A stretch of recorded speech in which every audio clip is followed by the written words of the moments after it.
If you are doing a takeaway, please remember to try to look for a recycling bin to put your plastic box. So today is National Recycling Day around the world. The other day marking today is Wednesday. So I'm not sure whether you guys still remember the very famous gentleman in Australia.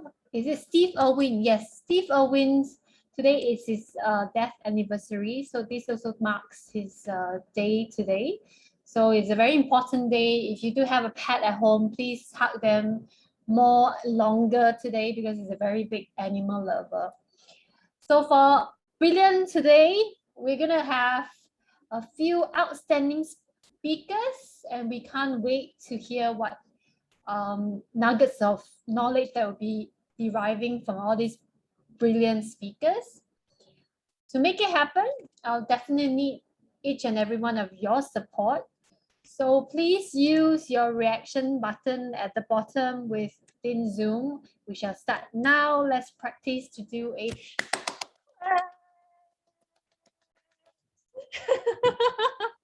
okay, and then we have the drum roll. When the results come out, everybody has to bang the table. If you don't have to bang your table, please bang your head.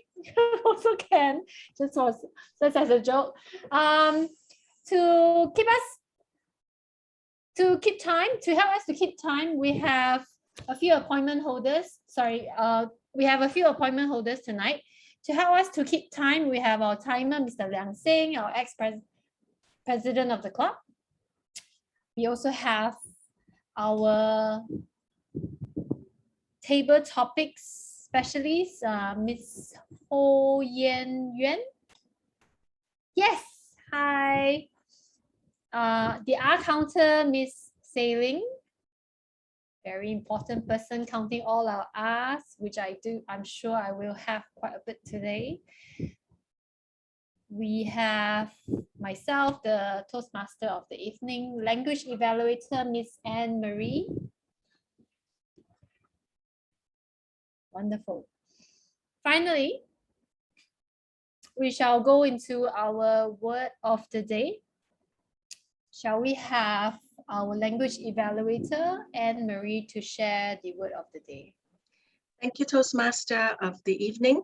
I am going to share the word of the day, and the word of the day is serendipity.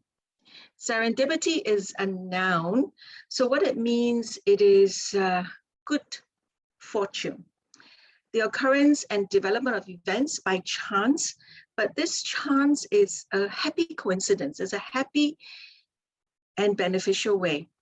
So he met his ex-classmate from primary school 20 years later, and they fell in love and got married. So you can also use a series of small serendipities led to their meeting up. So serendipity is the noun. Serendipitous is the adjective, so you describe it. It's an adjective, it's an occurring or discovered by chance in a happy and beneficial way. It is through a serendipitous old classmate reunion that he met the love of his life. So serendipitous is an adjective. It describes the event, which is a noun, encountered. So serendipity is the noun, serendipitous is the adjective. And of course, we have serendipitously. Now, serendipitously is the adverb. What is an adverb? It adds to a verb. So you use it to an action verb. He decided serendipitously that he will draw and carve out time to go to the old classmates reunion. But because he did so, he met the love of his life. So serendipitously is an adverb. So you add to a verb. A verb is an action verb. He decided to go to this place. Now, I'm going to tell you a story about serendipity. Okay, so If you belong to Berlin Advance, you would have received the link. I've also added a bonus. There is a Thai ad that uses this to tell a story of you reap what you sow. Okay, you get back what you put in a very coincidental way. So this is a long time ago in America, 1863. And Kelly Howard is a young man, okay? At that point, he was only 9 years old. And you know how Boy Scout and Girl Scouts, they sell cookies just to get a few pennies? And he was doing it door to door. He was selling cookies and he was so hungry because he was very poor. He's using it to fund his education. So he knocked on the door and that was this young lady. And he wanted to open his mouth to ask for food, but he was so shy that he said, "May I have a glass of water?" Now, the lady saw his face and it was very pale. So she decided, I have milk there. Okay, granted, she's not rich, huh? She's also quite poor. So she gave him a full glass of milk, which he drank down ferociously to assuage his hunger pangs. And he thanked her. Now, 3 decades later, this then youngish woman in her 20s was an elderly lady, and she fell ill. And in the hospital, Dr. Howard Kelly saw the address and he remembered, oh, this is a long time ago, this kind young lady who gave me a glass of milk. Now, you know, in America, if you don't have insurance, you may have to sell your house to pay for the bill. Okay, so when Dr. Howard saw the address, he asked the business office to pass the final bill to him for approval. And he looked at it and he wrote something on the edge of the bill and it was sent to her room. Now, the lady was very scared because she's a widow. She was thinking she would have to sell the house. It would take the rest of her life to pay for it. She looked and something caught her attention at the side of the bill and she read, these are the exact words, paid in full with 1 glass of milk, signed Dr. Howard Kelly. So this is a true story. Many stories have churned out of it.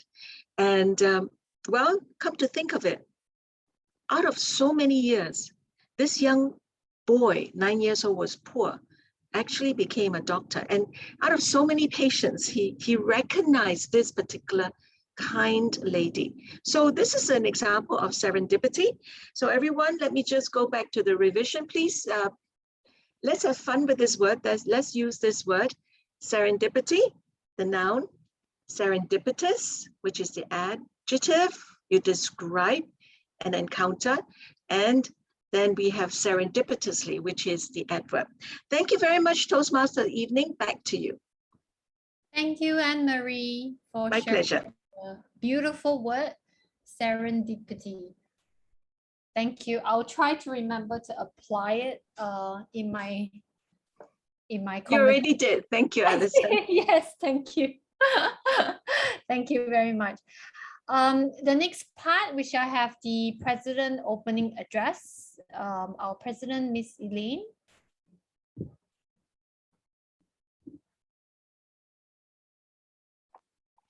Right. I will take over the President opening address. No problem. Thanks, Liang Seng. Right, good evening, everyone. Hello, I'm Liang Seng. I'm the immediate past president of the club. The president is having her exams today, so she's unable to join us. So good evening, everyone, and thanks for joining us on your precious Monday evening. Appreciate that. Now, 14 years ago, I found my girlfriend, not by serendipity, right, but through an army friend. And 13 years ago, on this very day, 15 November 2008, something bigger happened, Alison. I did the bravest thing in my entire life, and I got married. So tonight I'm celebrating my 30th anniversary with all of you in this meeting. Right, can you share some love over in the chat? Congratulations. Yeah, thank you. Happy anniversary. Thank you. Do you all want to know what's the secret to a happy marriage? If you want to know, type a 3 in the chat.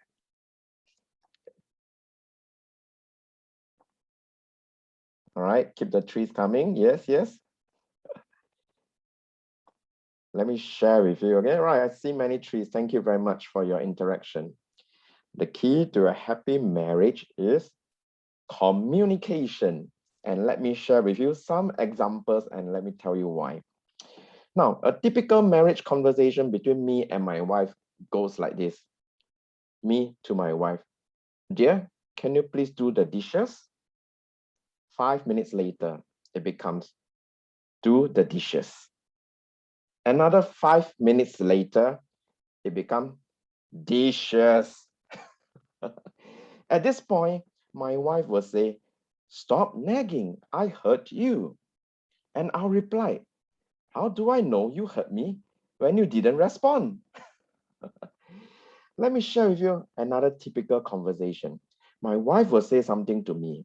Today, blah, blah, blah, blah, blah. And I'll go, uh-huh. And then she repeats it again. Today, blah, blah, blah, blah, blah. And then I'll go, uh-huh. Finally, she will say, you are not listening to me. I admit, those are not the best examples of communication.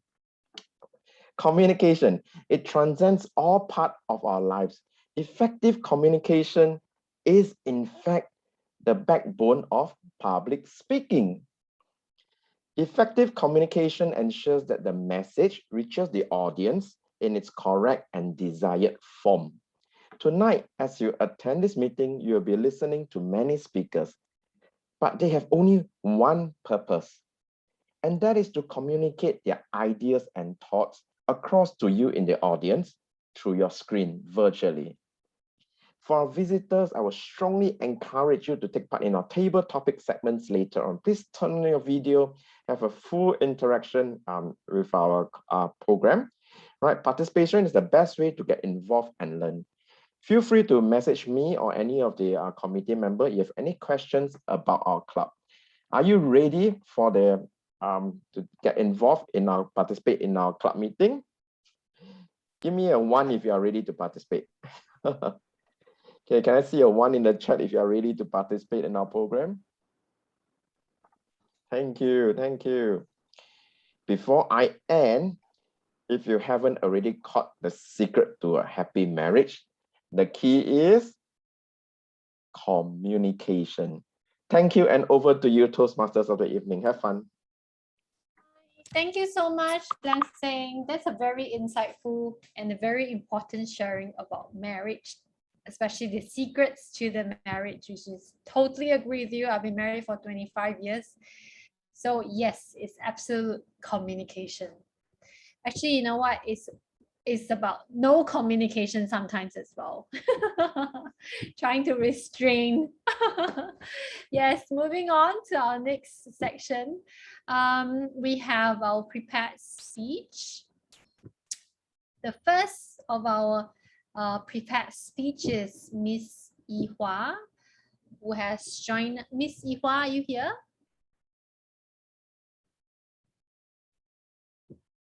Yes, wonderful. Hi.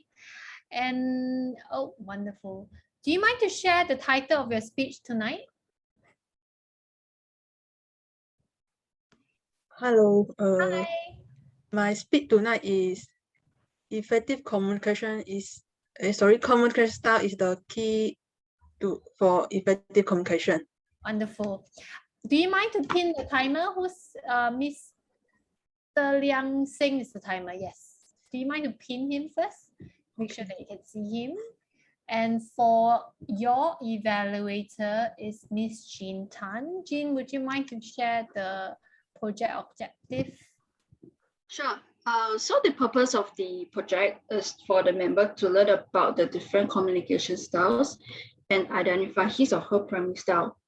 And it's also for the member to share the impact of his or her style on others. Wonderful, thank you. For the timing sequence, this is a 5 to 7 minute speech.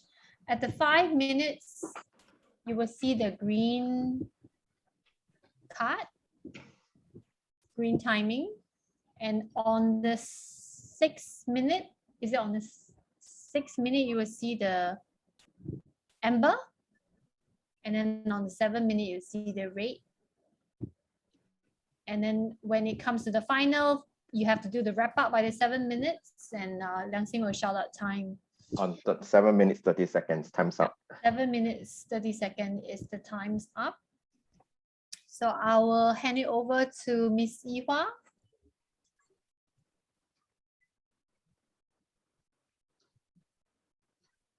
Please start whenever you are ready. Okay. Hi, good evening, fellow Toastmaster and guests. Communication skill is an important life skill. We all communicate to exchange information, knowledge, and develop relationship with other people. Before I prepare for this project speech, I thought communication style only got 2 categories, which are indirect and direct. In fact, Toastmaster International has divided communication style into 4 categories. They are direct, initiating, supportive, and analytical. Direct style is the most efficient communication style. The people with direct style are effective, decisive, and they like to get to the point quickly. Initiating style is sociable and fun-loving. The people with initiating style are social experts. They are active speakers. They like to interaction with people, sharing their story with them. Supportive communication style is approachable, sincere, and gentle. The people with supportive style don't like changes and conflict. They are the opposite of initiating style. They're listening more than talking. And analytical style is exact, precise, and logical. The people with logical style, analytical style, treat information sensibly. They pursue correctness.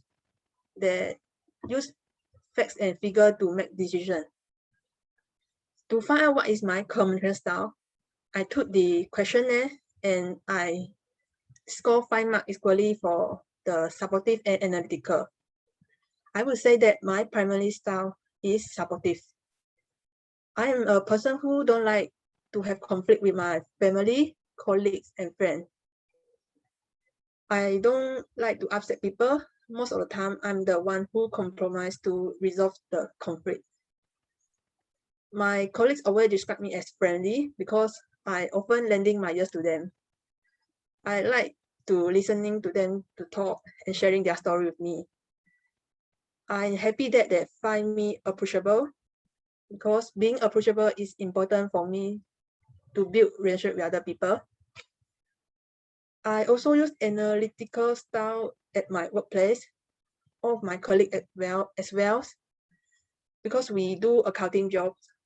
We use logical rather than intuitions when communicating. We must analyze the account, must have the evidence to support the figures, and must be able to explain to client when they have questions. This is important to prove to the client that we are reliable and dependable. And in general, leaders in company adopt direct communication style. They are decisive, they want efficiency, they measure the value through results. I noticed that my seniors, every time when they reply the queries, questions from client, directors, and manager, they will summarize the solution in a concise manner. When dealing with direct communicators, we could tell them what we can do, what is the result we can achieve in a straightforward manner. As for the details and process, it doesn't matter if we omitted 10,000 words. And there's a China debate competition show in the form of variety show called I Can IBB. Chinese is called 奇葩说. There are many great speakers in the show, and they use diverse communication style in debating a topic. And one of the speakers from the show, Huang Zhizhong, once said that most of the trouble in the life are caused by the troubles in interpersonal relationship. And most of the trouble in the interpersonal relationship are caused by the troubles in communication. From the preparation of this project speech, what I had learned is that understanding my own communication style is the first step for me to achieve effective communication. Understanding different communication style and learning to use different communication style in different scenarios is the key for us to communicate effectively. There is no right or wrong for particular communication style. Thank you.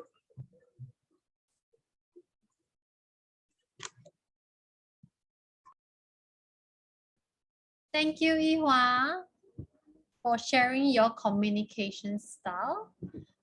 Totally understand that you are a very analytical and very number-driven person, which is why you're in accounts. Very applicable to your communication style. Up next, we have our next speaker. It's an icebreaker speech, Miss Jeanette Kwok, who is a teacher. Oh, sorry, before that, maybe we have a timer's report. Liang-Xing, would you mind to maybe share in terms of Yihua's timing? Yihua is 5 minutes and 11 seconds. Wonderful, okay. Yes, we shall go to Jeanette tonight to share her maiden speech. Look forward to more speeches to come. I'll hand it over to you, the stage, Ms. Jeanette. Her evaluator. Oh, sorry, apologies. The evaluator for this evening is Reese. Reese, would you mind to share the speech objective with the audience? Hi, good evening. The objective of this speech is the project is for the member to introduce herself to the club and learn the basic structure of public speech. Thank you so much. And for the timing, it is 4 to 6 minutes. So on the 4th minute, you will see Liang-Xing's screen showing as green. And on the 5th minute, it will be shown as amber, and the 6th minute is shown as red. Similarly, at 6 minutes, 30 seconds, you will shout out time. I'll hand the stage over to Jeanette. Okay, I will start now. Many of us are familiar with the saying, those who can do, those who can't teach. It may come across as somewhat disparaging because it suggests that teachers lack an ability to walk their talk. Mr. Toastmaster and fellow, or Miss Toastmaster and fellow Toastmasters, tonight I'm going to introduce myself and why doing describes my profession better than teaching, and why I have remained an educator for over 20 years. I'm an accidental teacher, a teacher not by design, but as a result of a series of unfortunate events, not quite serendipitous, unfortunately. I'm an only child of a single mother, and my older sibling had passed on after a tough fight with leukemia. After his passing, my safety and well-being became my mother's one and only mission in life. That meant freedom to make any and all decisions had to be hard fought. All my calls were screened. And just to give a little context here, when I was growing up, mobile phones had not yet been invented, and phone calls came through a landline, which my mom would pick up and then turns into a KGB agent who interrogates and puts fear in all my friends. And if you do a quick calculation, you'll also know I belong to the Gen X milieu. But back to my growing up, all my friends were profiled. All my actions were closely monitored. And at 21 years of age, my curfew was 7 p.m. My mom's reason, that's when it turns dark, so you should be home, she tells me. I love my mom dearly, and with the advantage of hindsight, and now as a mother myself, I understand her actions stemmed from her anxieties. But as a teenager, it was impossible for me to breathe. Sadly, her control over my life resulted in rebellion and resistance. As I did everything I could to fight her authority. As a student, I also became every teacher's nightmare. Mention my name to any teacher in the school and you literally see them grimace as they shake their heads and think of me. So you might be thinking at this point, why then did I become a teacher? My good friends tell me it's called retribution. Janet, they would ask me, it's payback time, is it? Well, actually, and more accurately, I was blessed to have met many wonderful teachers at school who had the patience of saints and who guided me through my personal demons. They could not do anything to make my life better, but they certainly worked beyond their call of duty to help me manage the challenges in my life. In a similar way that my mentor, Eileen from Brilliant Toastmasters, has been patiently prompting me to complete my icebreaker speech. My teachers from way back also created a better version of me by ensuring I completed my milestones one baby step at a time. I stood on the shoulders of giants and they played no small part in inspiring me to pay forward. For most people, career decisions are often based on interest, passion, and strengths. In my early 20s, the world was my oyster and I had many interests, but among all of them, only teaching provided the best financial option at that time. It does not make us millionaires, but teaching paid me as I studied, and that allowed me to dabble in my own passions, one of which is theatre. So why did I not choose to work in theatre instead? Well, theatre is like bungee jumping, while teaching is more of taking a roller coaster ride. Both are immensely exciting, but in bungee jumping, you don't know what is going to happen after you make that jump.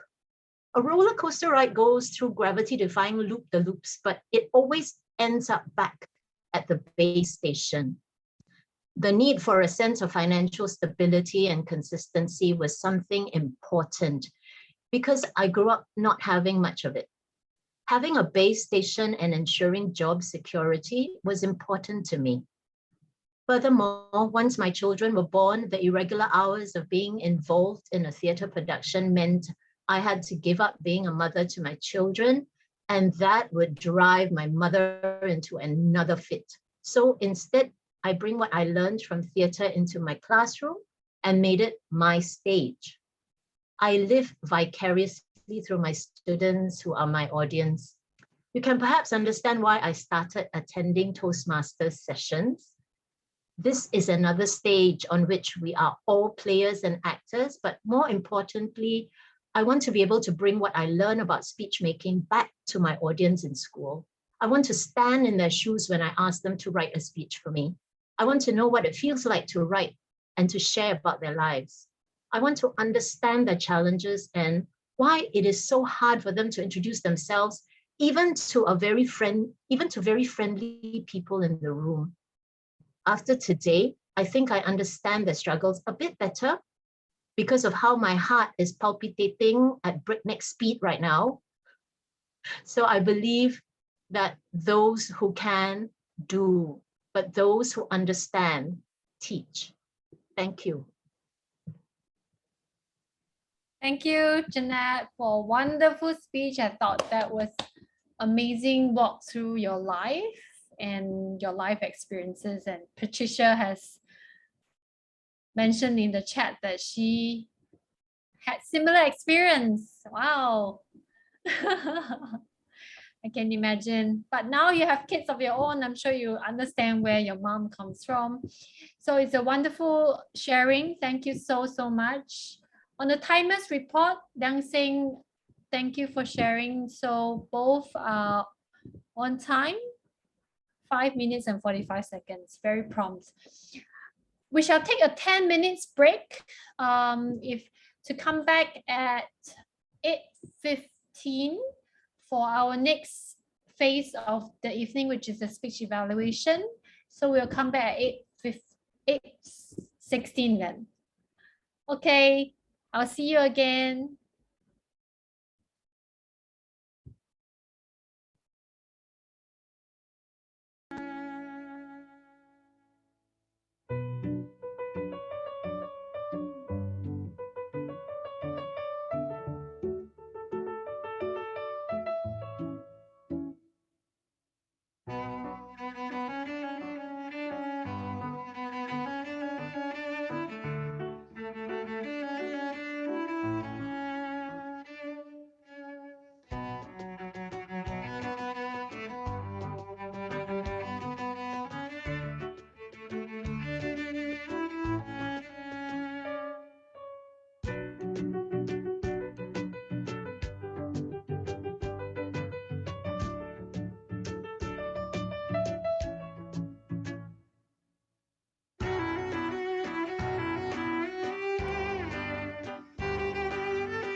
Hello. Hi, Edward. Hello. We can hear you.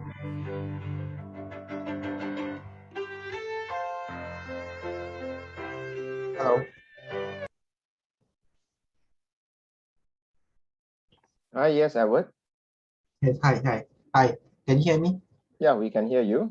Do you have a question? Sorry, I came in late. Oh, no problem. Okay, just enjoy the meeting. Thank you. Oh, okay.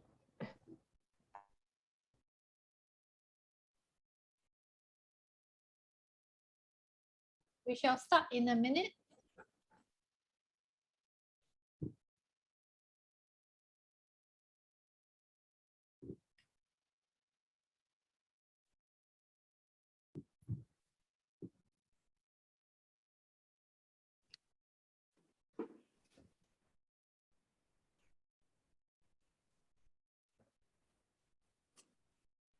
Okay.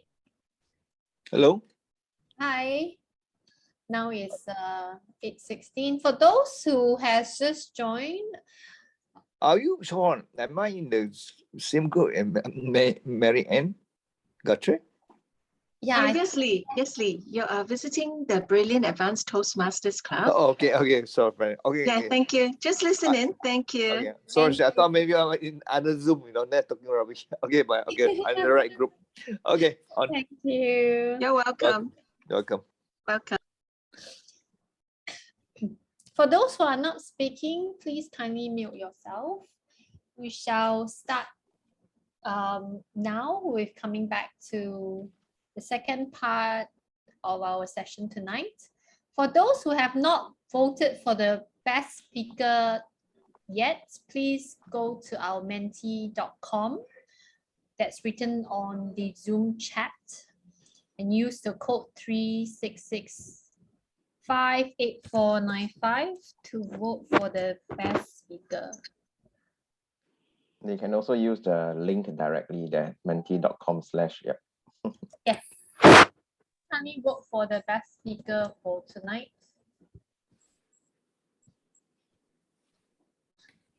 Moving on to our next agenda for this evening, we have our speech evaluation. For our first speech evaluation, I'll hand it over to Jean Tan, who's evaluating for Yihua.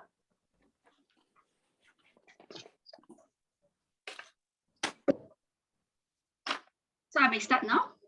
Yeah, the evaluation time is 2 to 3 minutes. Similarly, please pin the timer.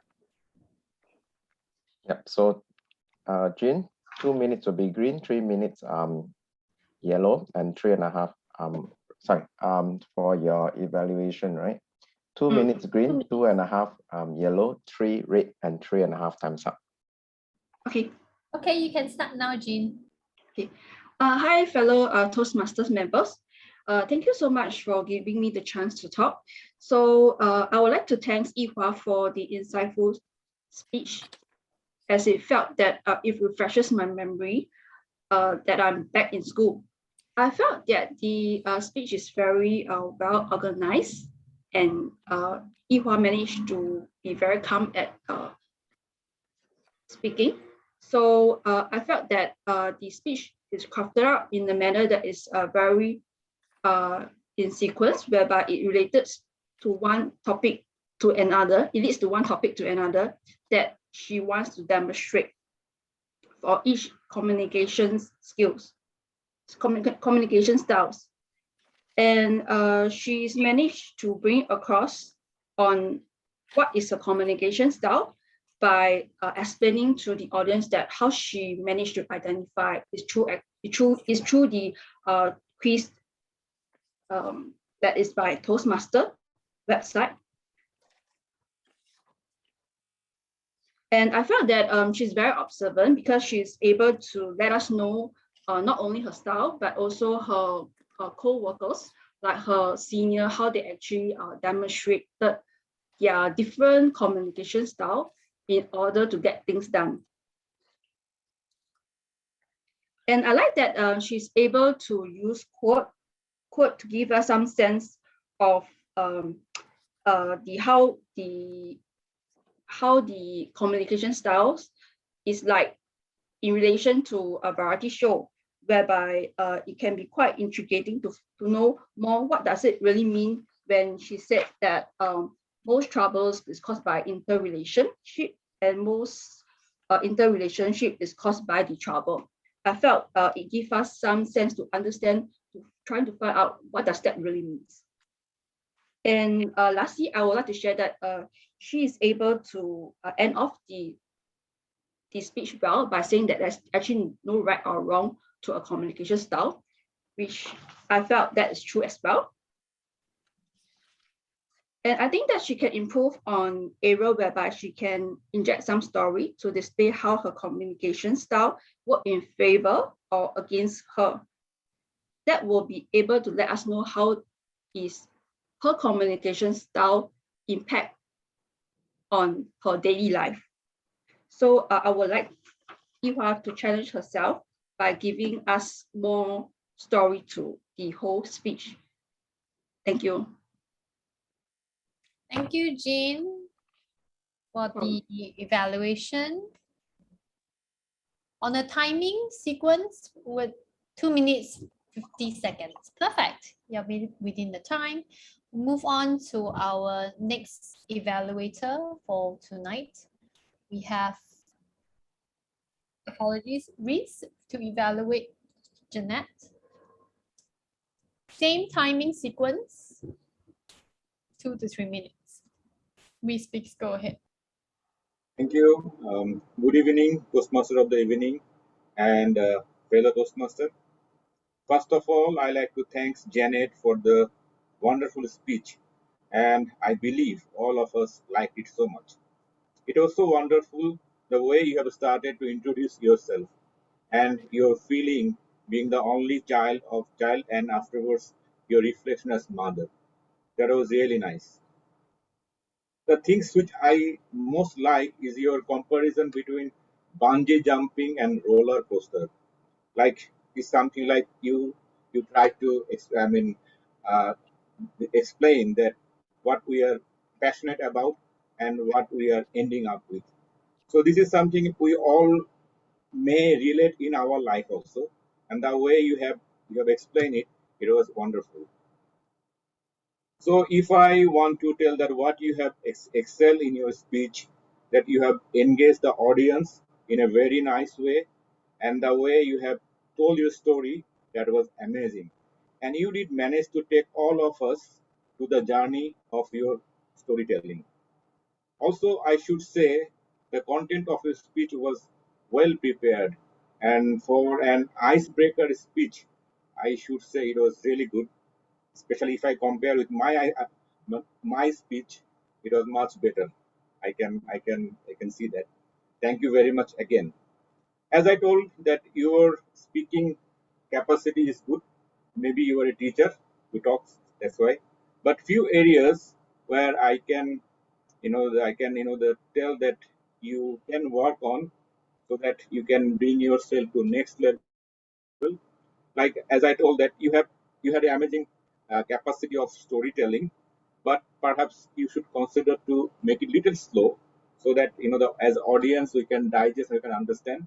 But again, it was okay, but if you can consider to make it a little bit of concise and slow.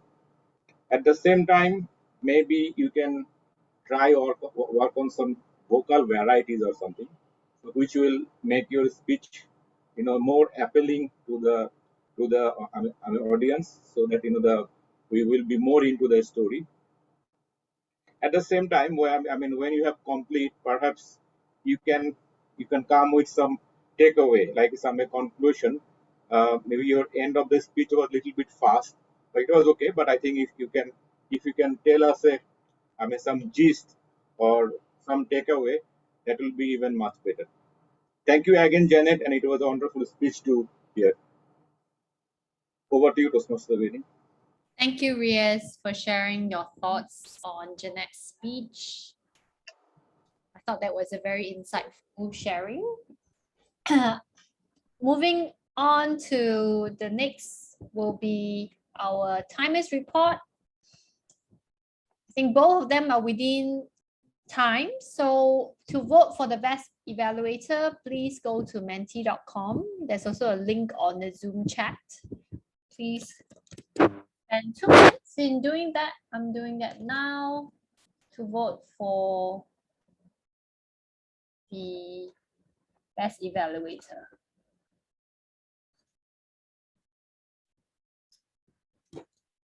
And the next will be our table topic. Very exciting time. For those who have not spoken so far, this is your chance to be on the stage and share with us your 1-2 minute speech. I'll hand it over to our Toastmaster of the evening, Ho Yen Yuan. Hi, Alison. Hi. I'm the table topic master for the day. Sorry, You are the Toastmaster of the day. Right, for our Toastmasters and guests here tonight, just a brief introduction on what the table topic segment is about.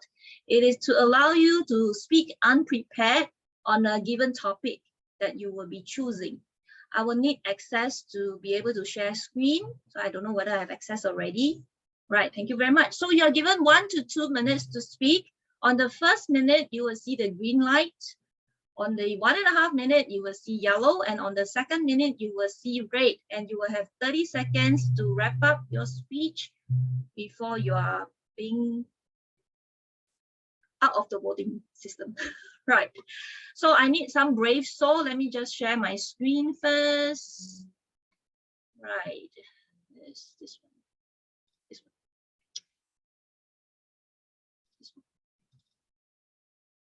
Can you see my screen? Yes. Yes. Okay, great. So this is the table topic segment. Right. So there will be 10 topics on generally fun stuff. I asked for a team. There's no team, so I just put anything I want. That's the best. Can I have a volunteer, please? Because I'm not from the club, so I cannot just name names. So I need volunteers, please. Alison, you help me to take note on who is who.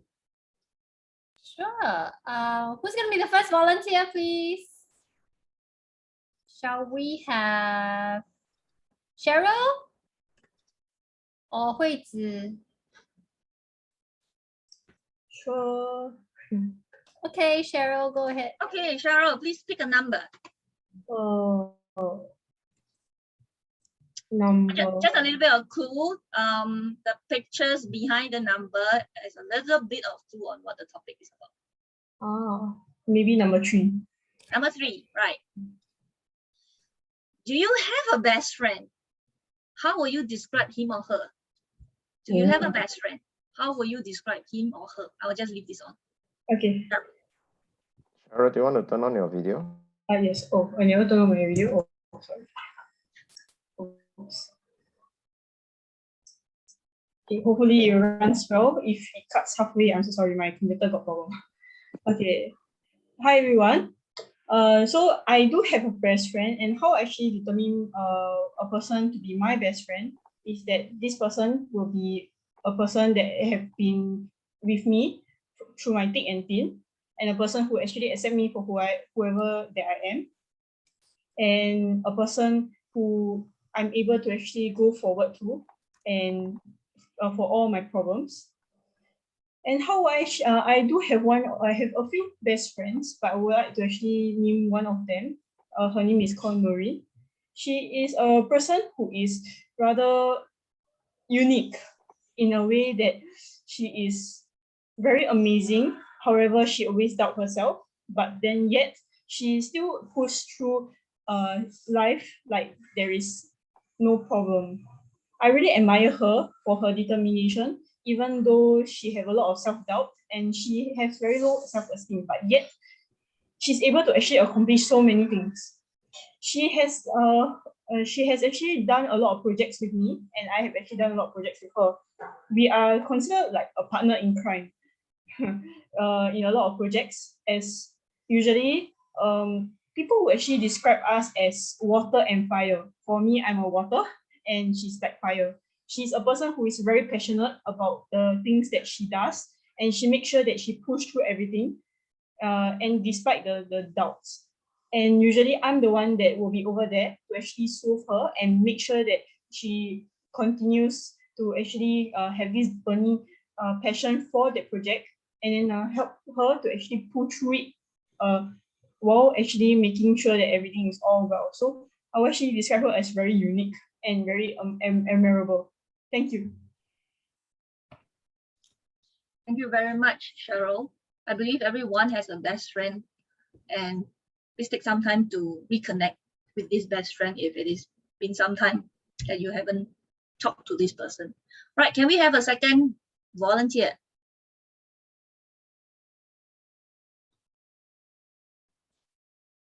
Just speak up.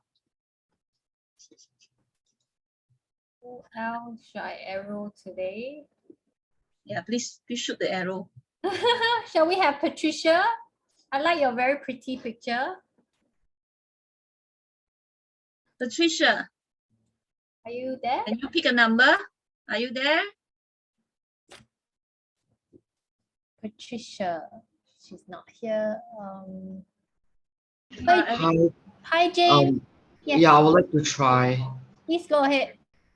Okay, just on the camera first. I would like to choose topic number 5. Number 5. This is an interesting one. Have you ever broken a law before? Okay. So James, have you ever broken a law before?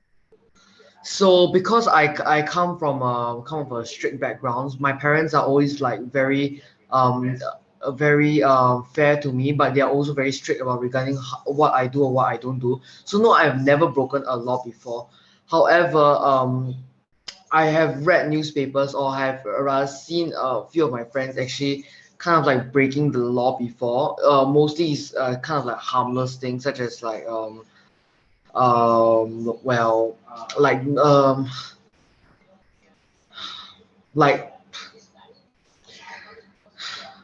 like sometimes they will go around like drawing on the wall because they think it's fun, but later they will get scolded by the teacher for vandalizing the wall.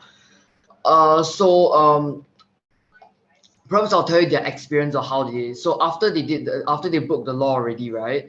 Then they were severely punished by the teachers, and then they were like actually complaining about it because like they think it's unfair. But after a while, they actually got over it and actually learned from the mistakes from there. And because me being there, I take from the experience and know that breaking the law is never a right thing to do, no matter how desperate you are. So yeah, that's all. Thank you very much, James. I often broke the law actually. Usually I always jaywalk. Jaywalking is breaking laws, but sometimes no cars. Yeah. Okay, I need a third volunteer, please.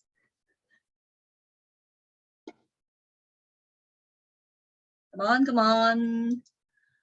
Okay, anybody with a profile picture is easy target. Is Douglas around?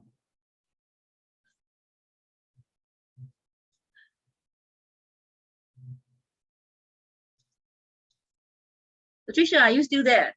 Patricia, we are looking for you, Patricia. Any brave souls? Emily? Can we have Edward? Edward, you just joined. Shall we have you? Edward, right. Choose a number. 3 and 5 are taken. Edward, you're muted. Edward, you're muted. Edward, you're still muted. Unmute yourself. Unmute to Yes. choose a number. My first time joining, I'm not too good at speaking in front of public. No problem. So you are supposed to choose a number now and to speak on the topic. I try number 2 lah, but I'm not. Number 2. But It's okay, okay. Yeah. It's okay. You just need to survive 1 minute into the topic. Okay. Okay, topic number 2. This is not too difficult. There are 1 minute to think about it. Yeah. Share with us your favorite storybook or author. Yeah, can you, sorry, before you start, can you pin Liang Sing, the timer, pin on the Zoom? How to key? Go to the top right hand corner of that screen and You should be able to pin. Top left hand corner, Liang Xing, is it? Top right hand corner and click on the 3 dots. Oh, yeah, click already. Then you Then pin. there's a pin. Yeah. Liang Xing, then after that, you got Pin. type message, is it? The No 3 need, dots. The 3 Just dots. pin, P-I-N. T-I-N. No. Just, it's okay. Langsi, can you maybe- if you can see Liang Xing, the timer on your screen, then it's fine. No need to pin. Right. So Edward, can you share with us your favorite storybook or author? You have 1 to 2 minutes.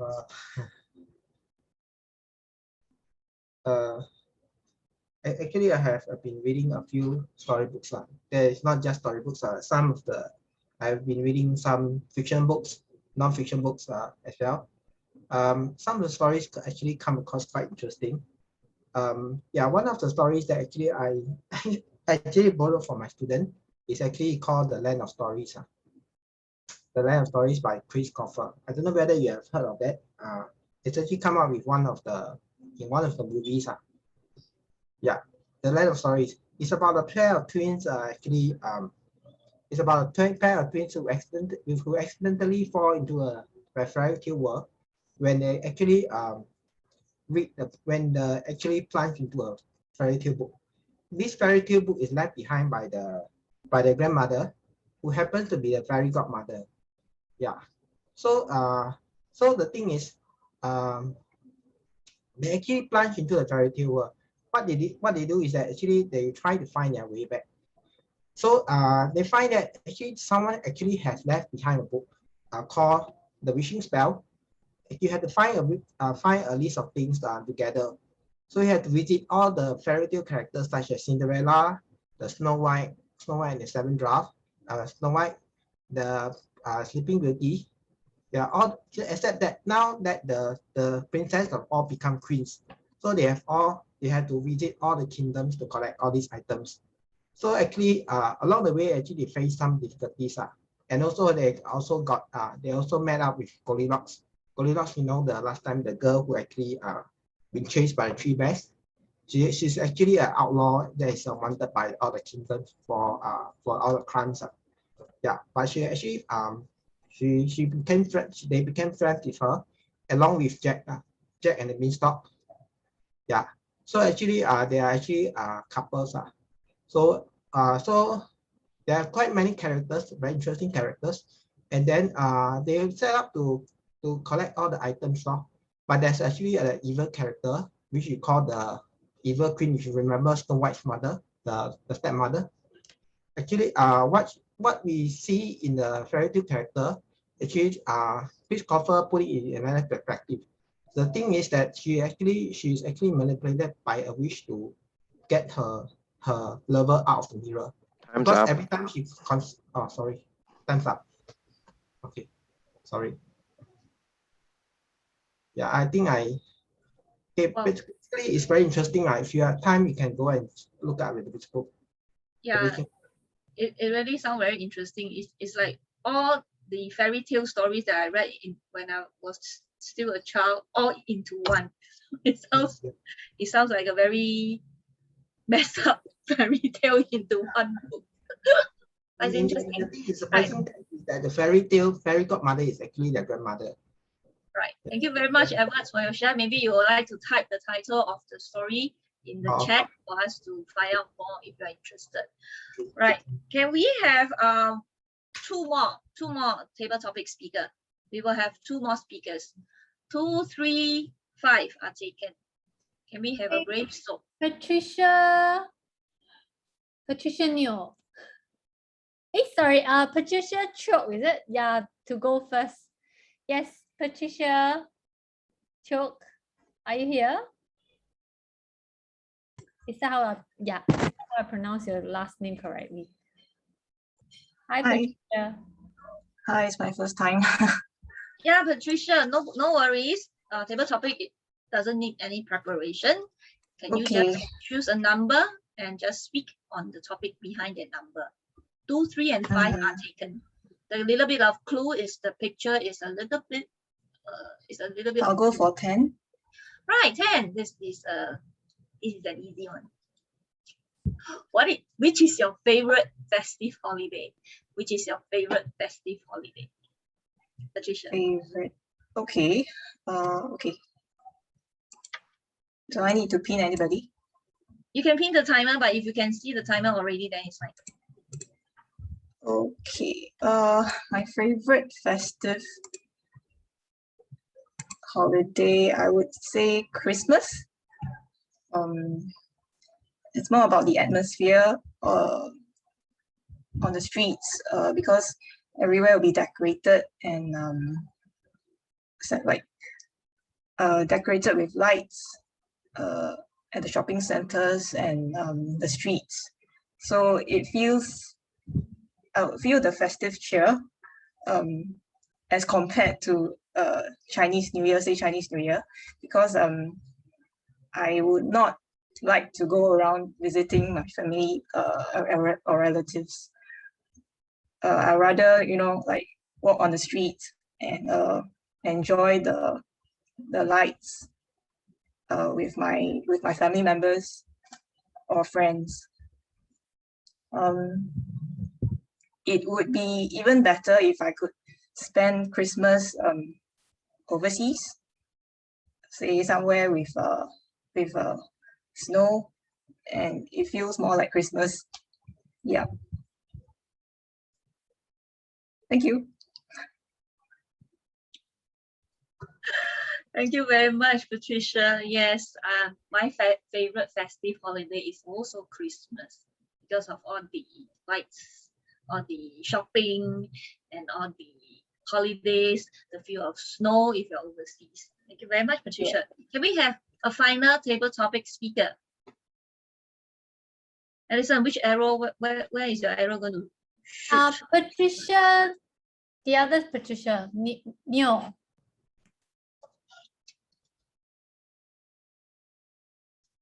Hi there. Okay. Okay, we've been looking for you for a while now. Okay, 2, 3, 5, and 10 are taken. Can you choose? Okay, then I'll get 7. 7.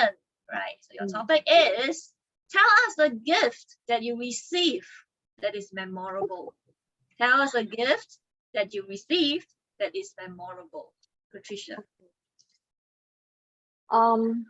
In almost my 50 years of my life, I think the most memorable one, I can't really pinpoint one memorable gift, because if someone gives me something, it's going to be very sentimental. It's going to be something that person picked from their heart.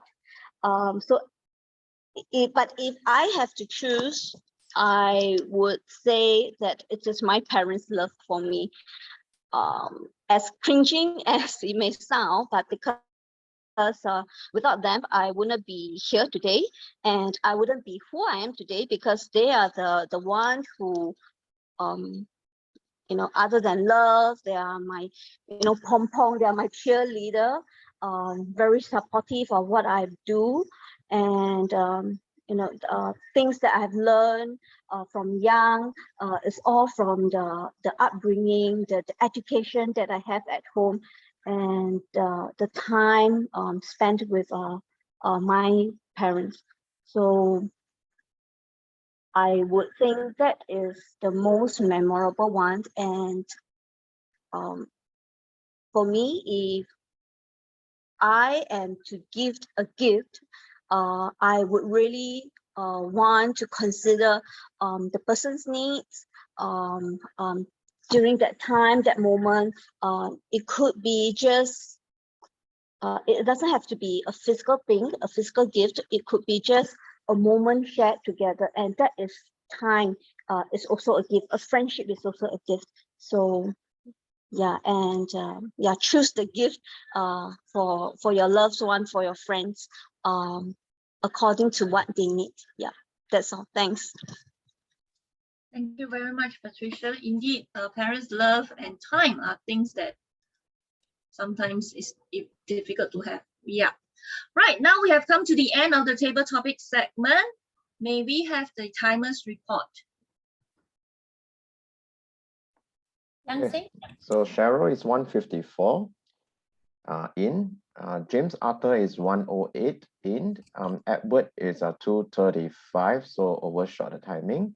Patricia Chok is 114, and Patricia Neal is 154. So except for Edward, all of them are eligible for the voting. Right, thank you very much. So please go to Mentimeter with the code 55729461 to vote for the best table topic speaker. Thank you. Over to you. Back to the Toastmaster of the day, Alison. Thank you so much, our table topic master. Appreciate your time on that. We move on to announcing maybe the winners for this evening. For the Best Speaker Award, shall we have the drum roll? Yay! Let's see who's gonna be the winner.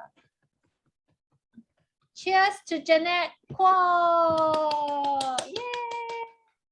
Best Speaker of the evening. And for our Best Evaluator, we have, drum roll again, Rias! Yay, Rias! Thank you for a wonderful evaluation too. Next up, we have our most awaited section of this evening, Mr. Daniel Tay. Hi, Daniel. Hello, good evening, everyone. Glad to see all of you. Daniel, we have a very long accolades of experience. So I'll start with a brief introduction of Daniel. He's the principal, trainer, and founder of Best Minds Private Limited, inventor of Best Minds Meta Learning Framework, and he's a biologist and a professional educator who taught in MOE. Another teacher tonight we have as a classroom teacher. He was personally trained by Professor Tony Buzan in mind mapping and a well-known global expert in mind mapping. His mind maps are published in the books of learning experts like Dr. Eric Jensen, Dr. Nick Andela, and Dr. Roy Anderson.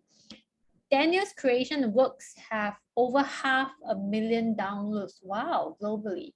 He is an ACTA certified adult educator. I'll hand the stage on to Daniel to sharing your wonderful knowledge tonight. Okay. Can you see my screen? Yes, very beautiful background. Okay, wait, let me share. Swap this. Okay, able to see the screen? Yes. Yes, we can. Thanks. Okay, this is only this is the cover page, right? It is in presenter view. Presenter view, let me swap again. Presenter view. How about this? Yeah, can ready. Yeah, company. Okay, can. Hi, thank you, Eric, for the presentation. Thanks, Lansing, for inviting me. Yeah, today I'll be sharing you about our flame, what we call faster learning and achieve more effectively. So using science, neuroscience especially, and systems. So this is about meta learning, and this meta has no link to Facebook. I had this meta learning before Facebook do the rebranding. So meta is essentially the about learning. It is the art and science of learning how to learn. So a bit about me, I think just now the presenter has shared a bit about my background. So I will not, I won't repeat too much about my background again. Yeah, graduated from these places and did some workshops. My works published in some of the publications by Learning Expert. So if you want to find out more about me, just go to Google, type in Daniel Tay Mind Map. You can see my works there. And one of my works is cited by the learning specialist from the Ministry of Education in France. And before we start, can I just check in with you? What is your current state of mind now, right? Can you type it in the chat box? What is your current state of mind? Now, I need you to respond, not in writing, but in emoji. Can you choose an emoji and type in the chat box? Your current state of mind.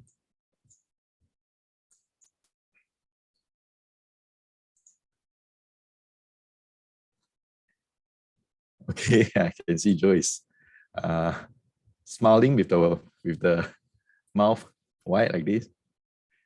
Joe has nice teeth.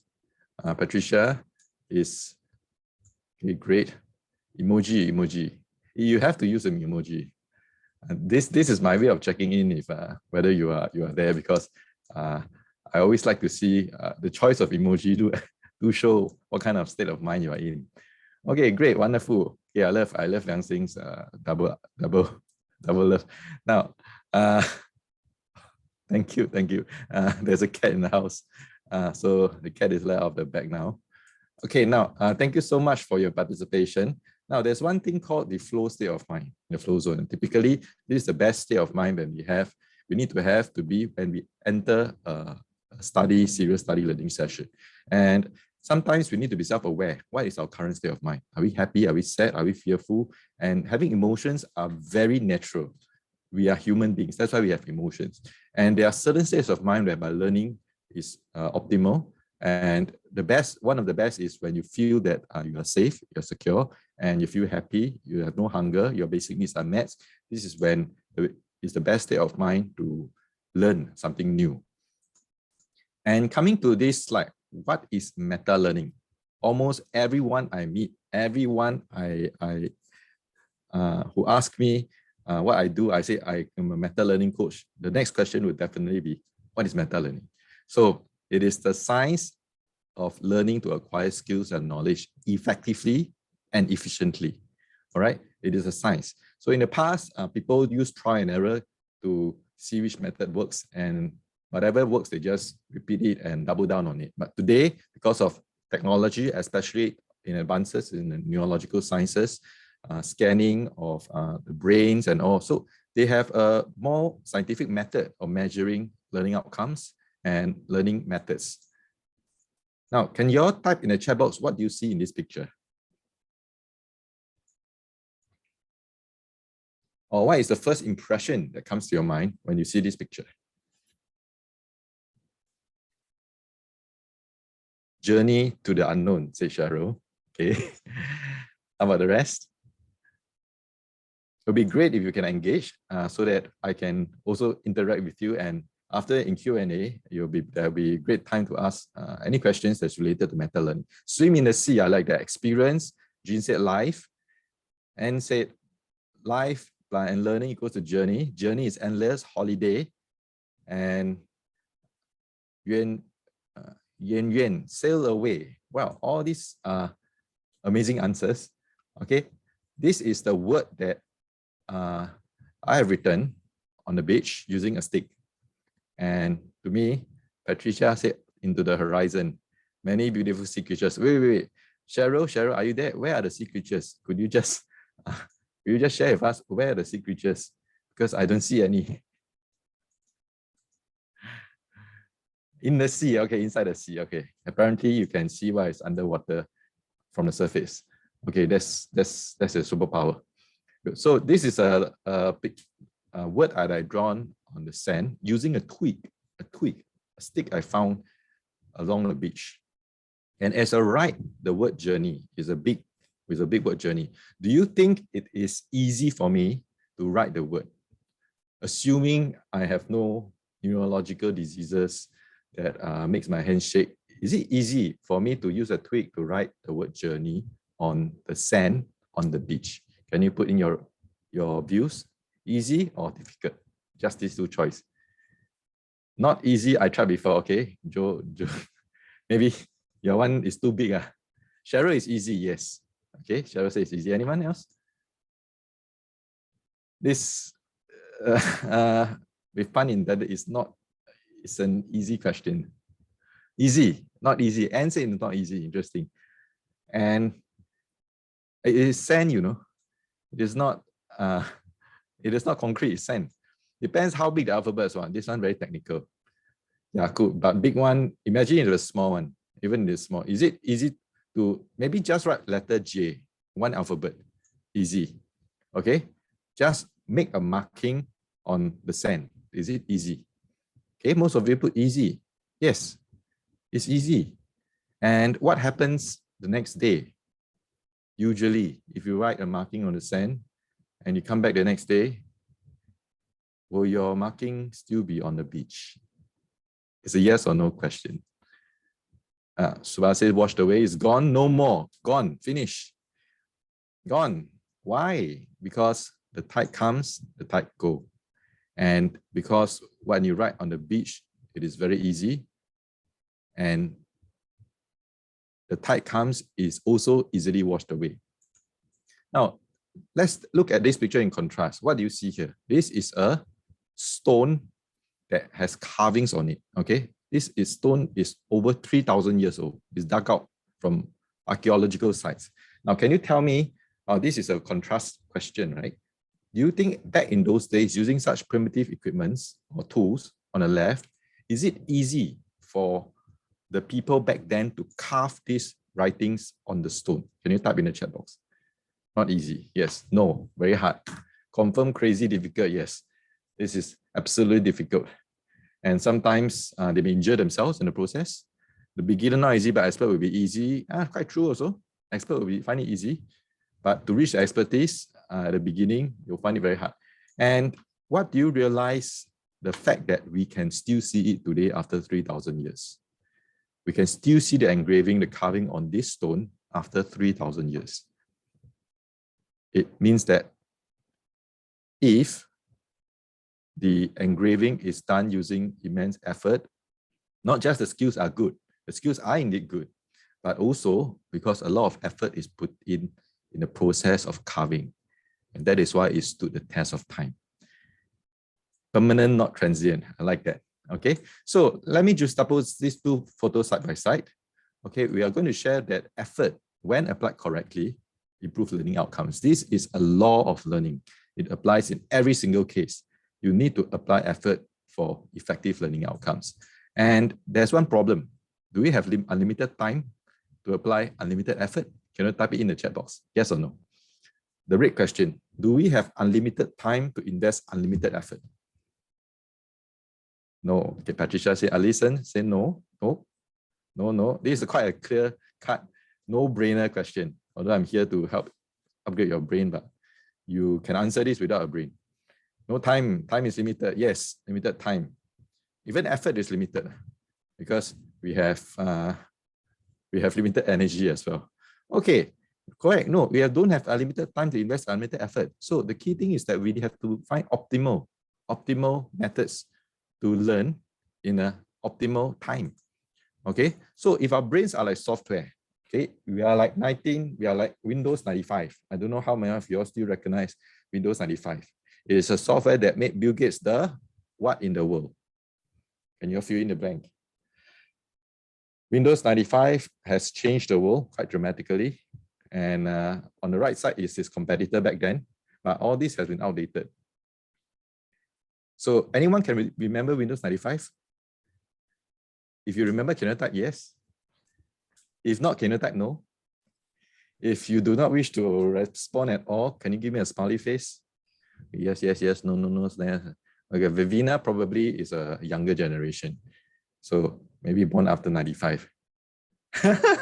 Okay.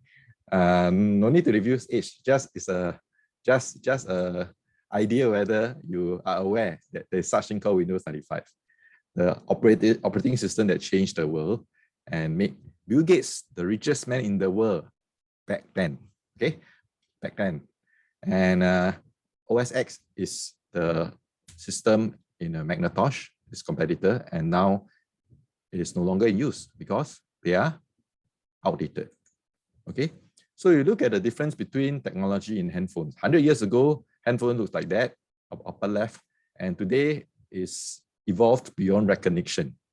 It is so powerful that once if it's our hand, we have Google. Once connected to internet, we can search everything within a few seconds. But if you look at education, the system has not changed much.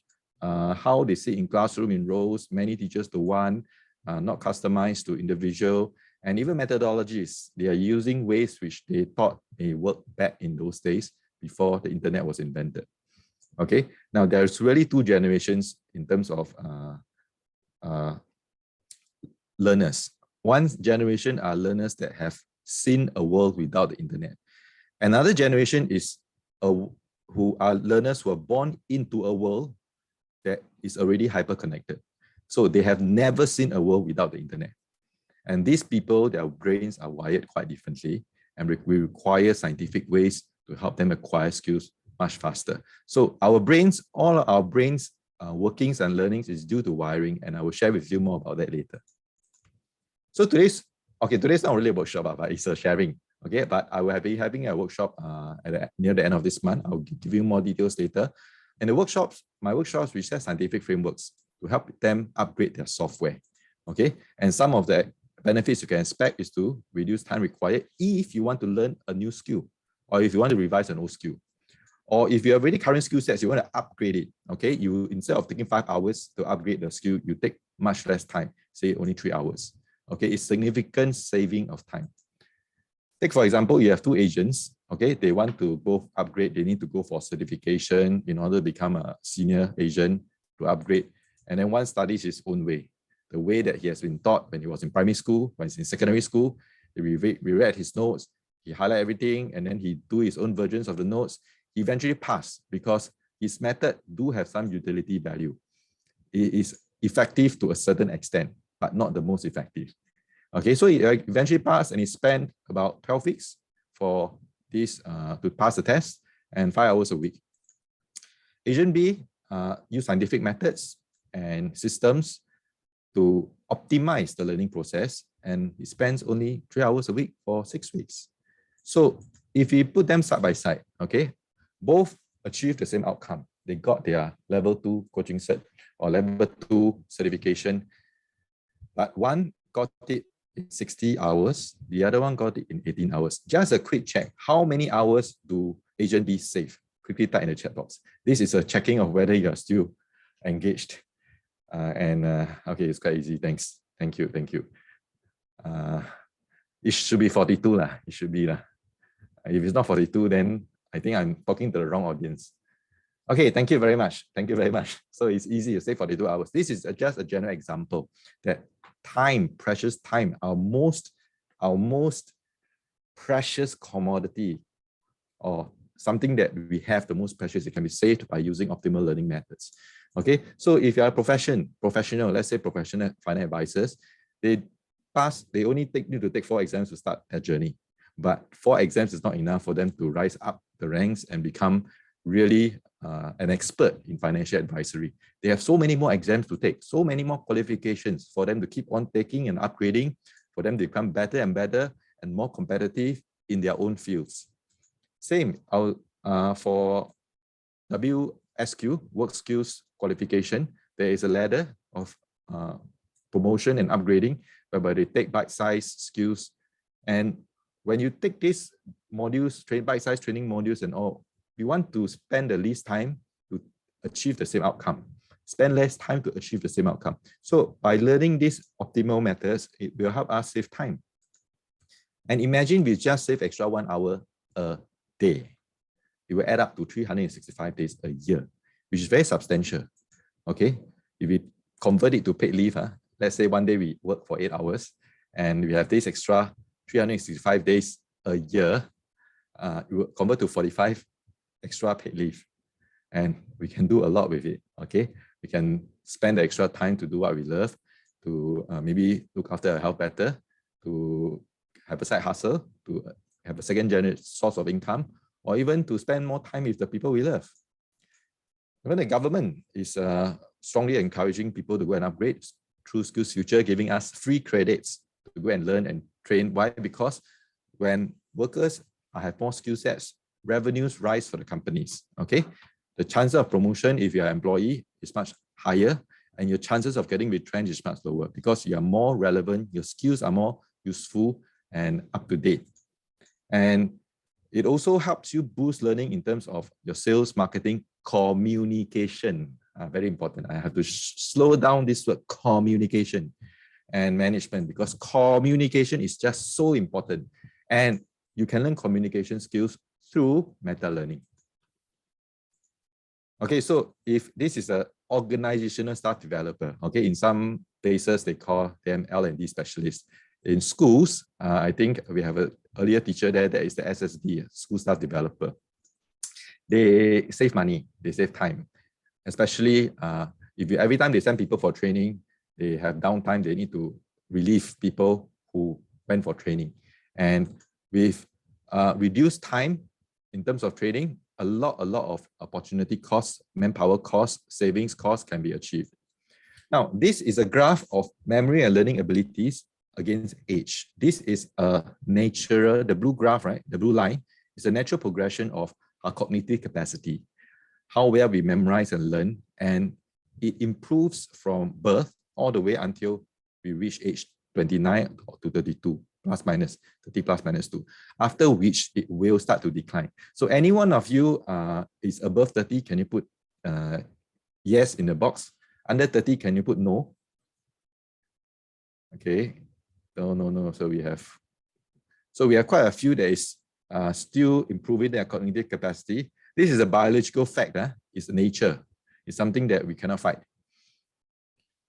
Okay, yes. Okay, so most of you are above 30 already. So when you're above 30, you'll be following the trend of going downhill in terms of cognitive capacity. But we are unable to make the gradient downhill to uphill. It's not possible, okay? The only thing that we can do using meta-learning frameworks or brain health hygiene methods is to slow down the decline after 30, okay? But before you're 30, we can actually give some marginal improvement, okay? Maybe 5–10% in terms of cognitive capacity. After 30, all our cognitive capacity will start to decline until we reach 80, 90, and sometimes people 100 years old, they have a cognitive capacity of probably somebody in 10 years old because natural aging of the brain cells over time. But using meta-learning techniques, we will still decline, but decline at a much slower rate. So this is what we want to achieve. If you are over 30, we want to make sure our mental decline, cognitive decline is much slower, so that at age of 80, you still have the mental capacity of the age of 50. And how do we do it? Okay, I came up with a framework combining with real-world practice. This is not just theory. This is real-world practice combined with literature research and consultation with professors that have more than over 30 years doing experiments in subjects with controlled trials. Okay, and also they have neurological discoveries. The scanning, brain scan technology has also confirmed how certain learning tasks, they coincide with certain brain activity. And from there, my company and I came up with a system that will work under any scenario, provided you follow the method. You follow the method carefully. Okay, so this is something that is a overlap. This is a Venn diagram of overlapping of 4 key efforts which I put into for the past 10 years: real-world practice, professors, consultations with them, literature research, and also the latest neuropsychological discoveries. Now, in the learning sphere, there is 3 spheres. In our comfort zone, we won't learn much. If you give a primary 6 student P1 question, what do you think would happen? If let's say you go to primary 6 class and then you give them P1 question, what do you think will happen? Can I type in the box, chat box? Can solve easily. After solving easily, what will happen? Fail PSLE? No. You're linking to the exam already. Come. If you give a primary 6 class, primary 1 questions or primary 1 assignments to do, what will happen? I mean, there's a teacher in the house, they will degenerate. No, they wouldn't. Kids capacity will keep on growing until they reach 30. Boredom, yes. Lim Lei Sing, you are right, boredom. And boredom of primary 6 kids will lead to what? This is an edge. Everybody have children will know what will happen. If you have 40 kids in a class that are bored, Lim Sing is spot on. So it's a very stressful situation because when kids are very rowdy and they start to rebel, become restless, become riot, the tools available for the teacher to manage the class is very limited. So that's why a lot of teachers quit after a while, because they are supposed to do an impossible job of quelling a riot without any weapons. Now, next, if we give a P class of P6 student Sec 4 paper, what do you think the class student would do? Sec 4 paper, can I type in the book, in the chat box? Stress, give up. Give up. Okay, some give up, some stress. Some will fold into paper aeroplane and start to play. Because they cannot do, it's way above their difficulty. Okay, they will also be bored. because they don't even attempt to do. They also be bored. That one is an attitude problem. That one is not cognitive problem. If they don't even try, that's attitude problem. But when they try, they feel that, hey, cannot do. 10 questions, all cannot do. Then you start to fold the paper plane and start to play with the paper assignment. So that is what we would call by you are putting the difficulty too hard for them. So there's a sweet spot. If they're Sec 1 or if they're primary 6, the maximum assignment you can do is Sec 1. Makes sense, right? Slightly harder, one layer harder, one level harder.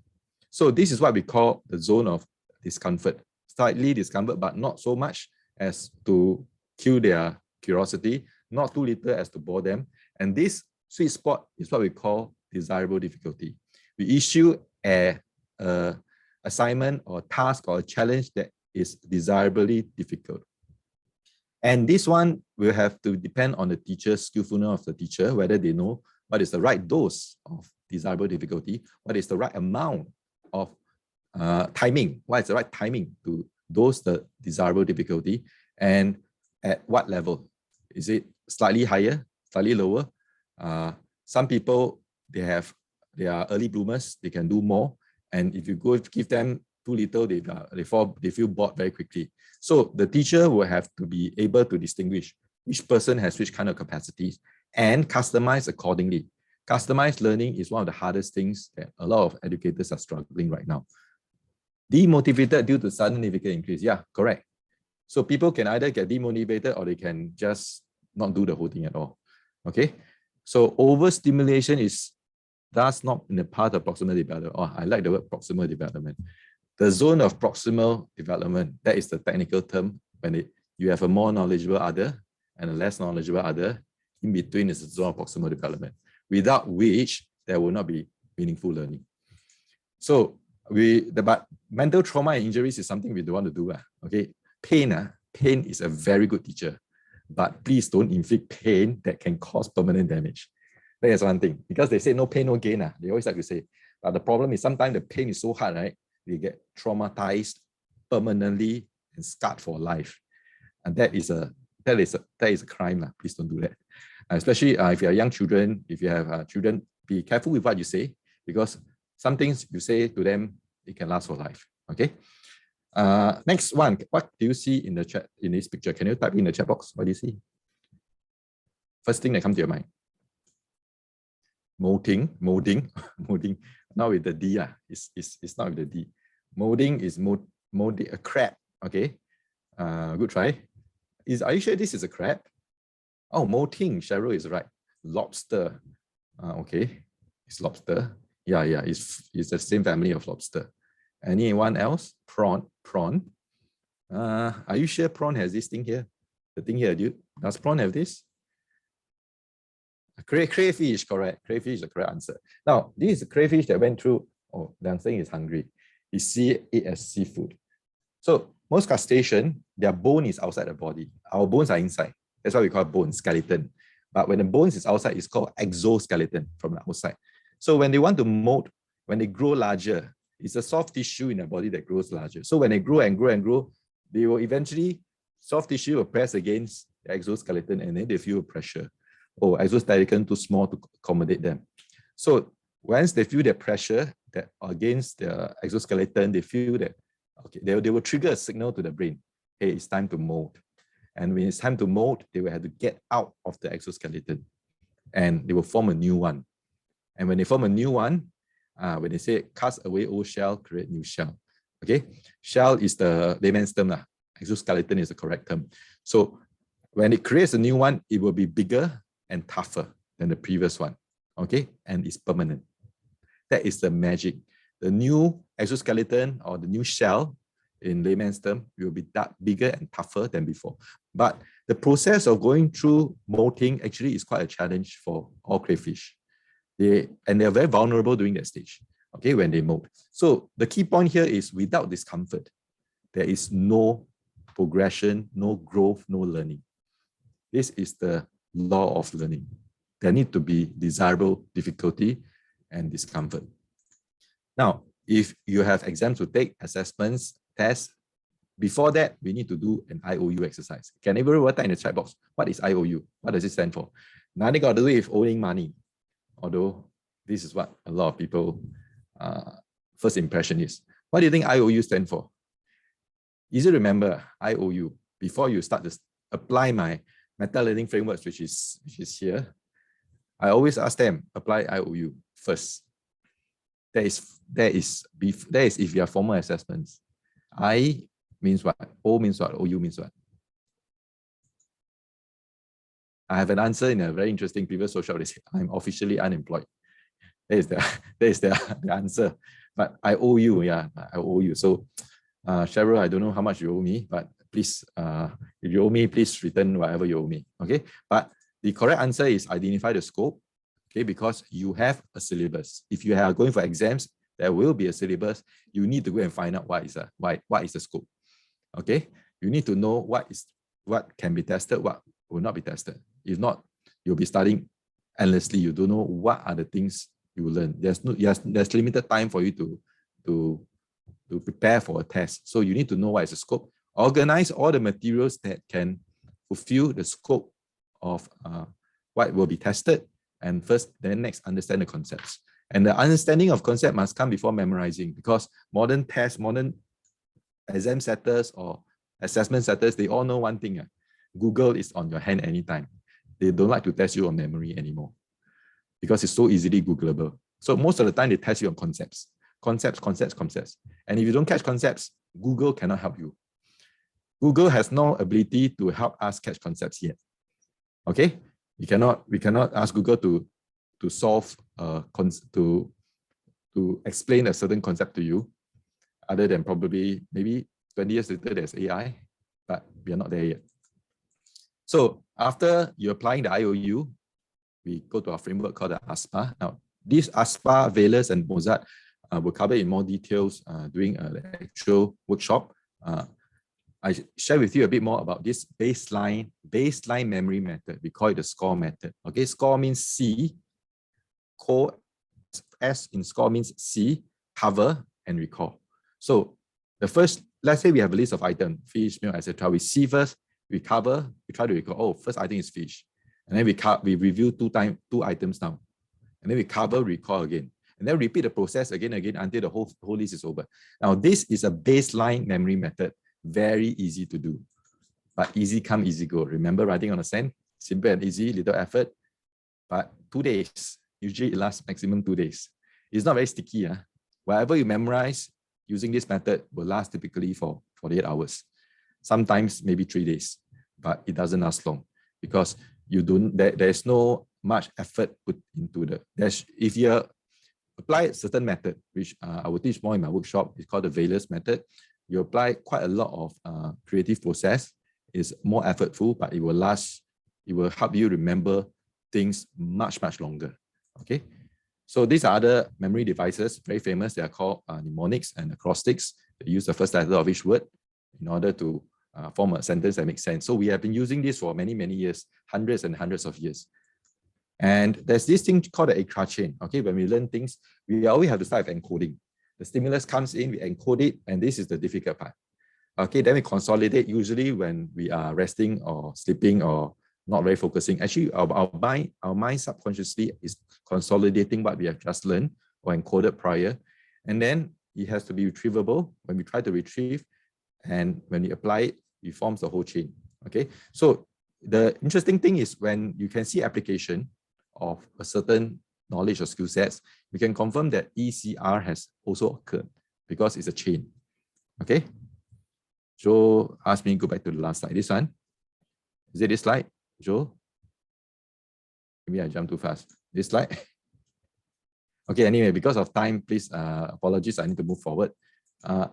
Okay, so encoding here is the most uncomfortable part. But this is the necessary discomfort that you need to overcome in order for you to acquire a new skill. Okay, so there is a biological basis for learning. What is the simplest subset when you want to define learning? It is when two nerve cells, brain cells talk to each other. Okay, within each nerve cell, they talk to each other or they transmit the signal using electricity. But between them is through chemical we call neurotransmitter. There are 9 of them. We do not need to know all 9. You just need to know one, dopamine, because that causes addiction. Okay, I'll cover more in my workshop. Because of time, I will not go too much details into the neurotransmitter, but just remember there is a biological basis for learning whereby they can measure. So the stronger the connections between the neurons, that means cell to cell, the stronger the learning. The more complex the connection between the different brain cells, the better you can comprehend complex problems. There is a correlation. Okay, now back to this graph.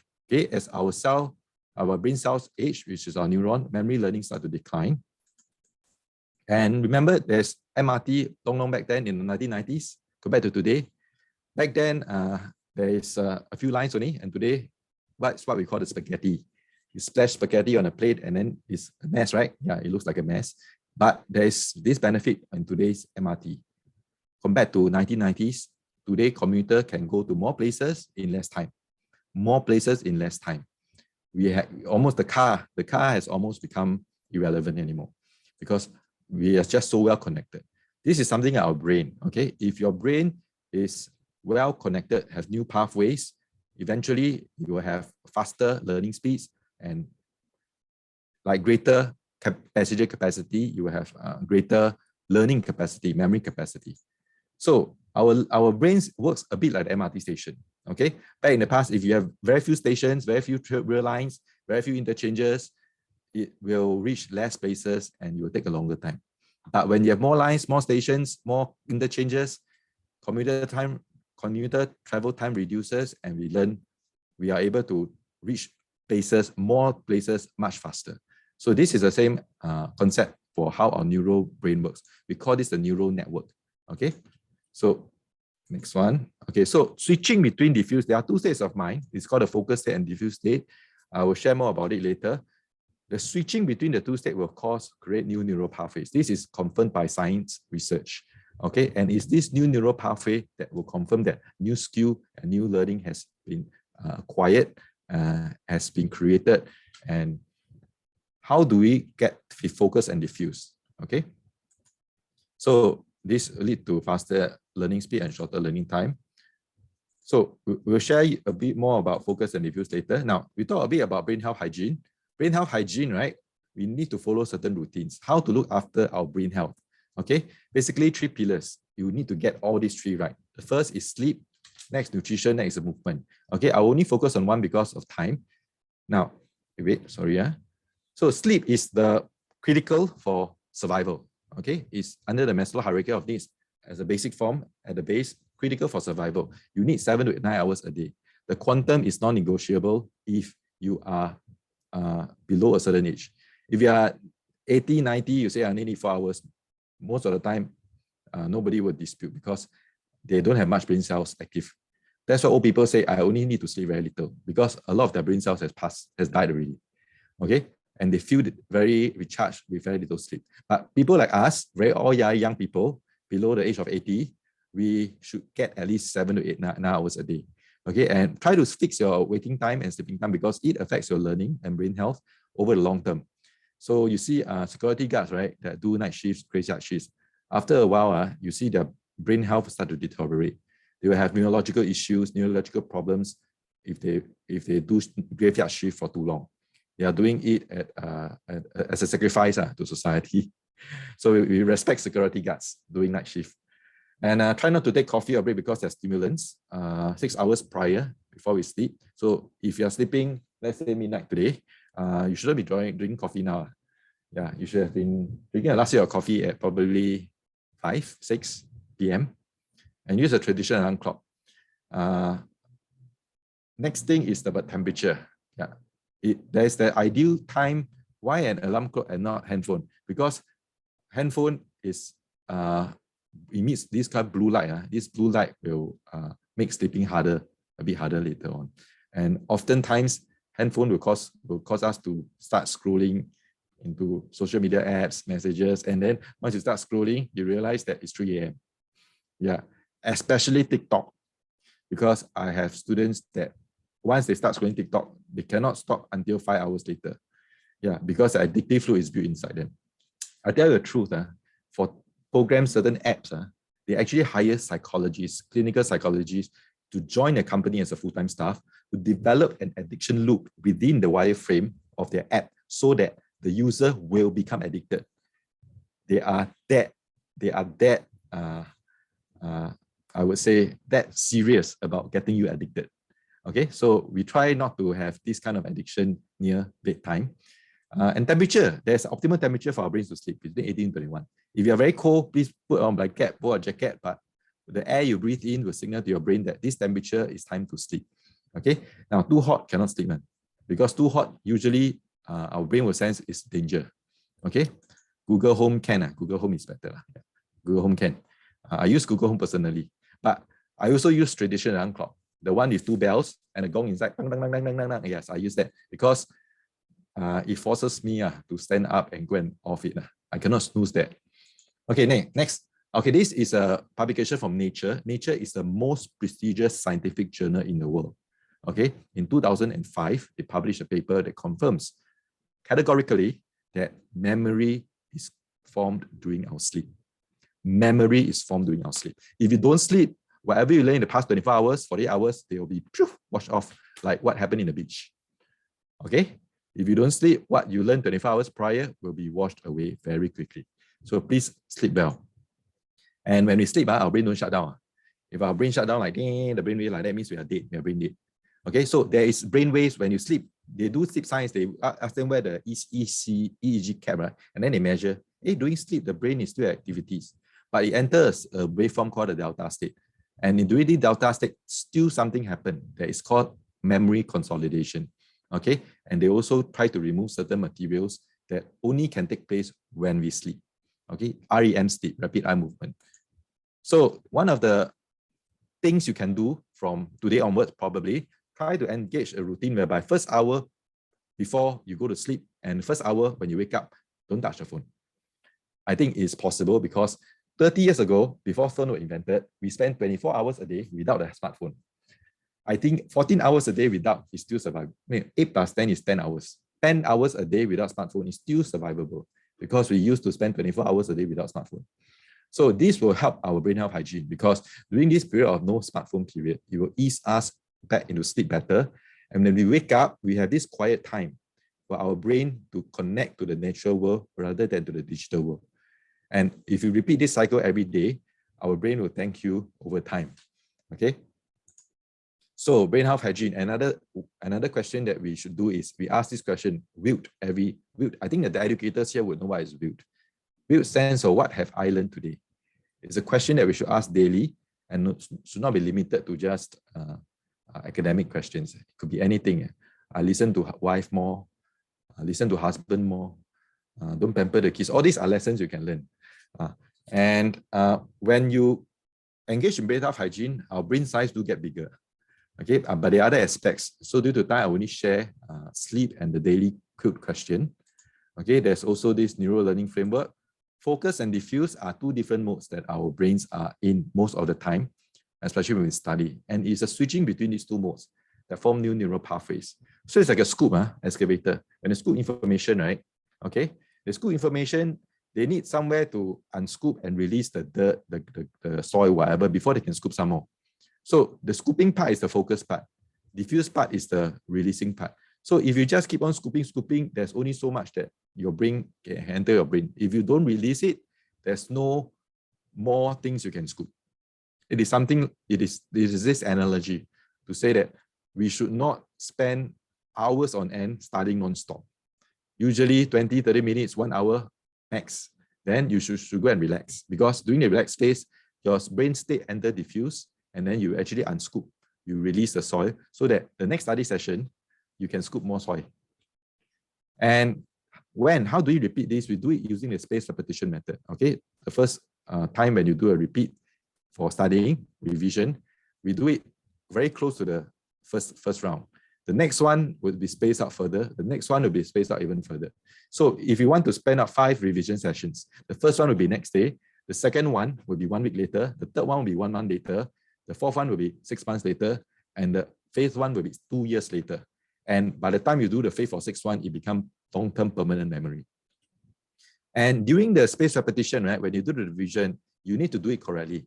Okay, doing like active recall, active retrieval. So that is the best way to do revision. They have found out highlighting, rereading is very passive.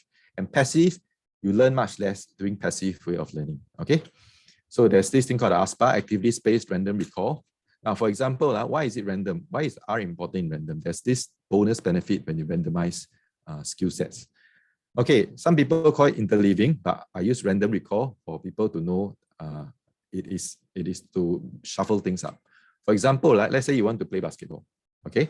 And let's say one letter represents 1 hour of dribbling. D is 1 hour of dribbling, P is 1 hour of passing, S is 1 hour of shooting. So this basketball coach assigned 2 kinds of training plan. Okay, Monday do 3 hours of dribbling, Tuesday 3 hours of passing, and then so on and so forth. That's for the green. And then for yellow, Monday do 1 hour of dribbling plus 1 hour of passing plus 1 hour of shooting. Tuesday, and then he reshuffle. Now, can you type in the chat box, green or yellow? Which one is superior training plan to acquire to make this, to make the learner of basketball a good basketball player? Okay, Joe say yellow. Any others? Come on, yellow. Okay, there's a right and wrong answer in this case, but I need you all to participate and let me know that you are still there. Because the key thing for me to ask you a very simple question is just to make sure that you're there. Okay, yellow, yellow, yellow. Okay, yeah, it's yellow. It's quite obvious. It's yellow. Why? Why do you think it's yellow? Yellow has randomization inside built in. And anyway, for info, there are really coaches that only know how to do the green training plan because they have no knowledge on learning science. They were being taught this method when they were a learner 20 years ago, and their own basketball coach were taught this method another 20 years earlier. So it has been passed on generation by generations until they discovered that this is not the best way. The yellow is the best way because it really mimics what happens in a real basketball match. You do not know when you're going to drill, when you're going to shoot, when you're going to pass. And during the switching of these different processes of dribbling, shooting, passing, the brains have to force to rewire itself differently during the change in practice of the different items.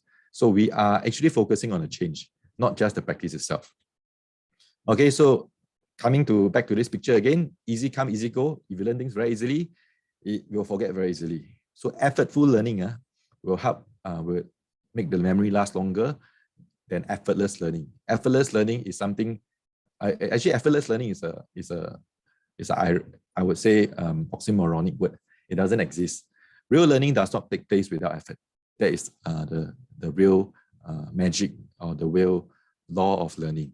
Okay, so if you want to reduce time to revise a lot of old skill or update your current skill sets or improve your communication skills, I have a workshop coming. Okay, these are some testimonials that is given to me from my last workshops. So this is an amazing lady. Her name is Dr. Amana Tan. She's an inductee of the Women's Hall of Fame. Okay, so she's 81 and she attended my workshop earlier this month. So I think she enjoyed quite a lot. From here you can read. Yeah, I'm quite an engaging trainer when it comes to workshop because I want them to learn and take back the most as much as possible for every of my workshop. And at my workshop, kind of money back guarantee, so far not a single person asked back their money. Not a single one. Okay.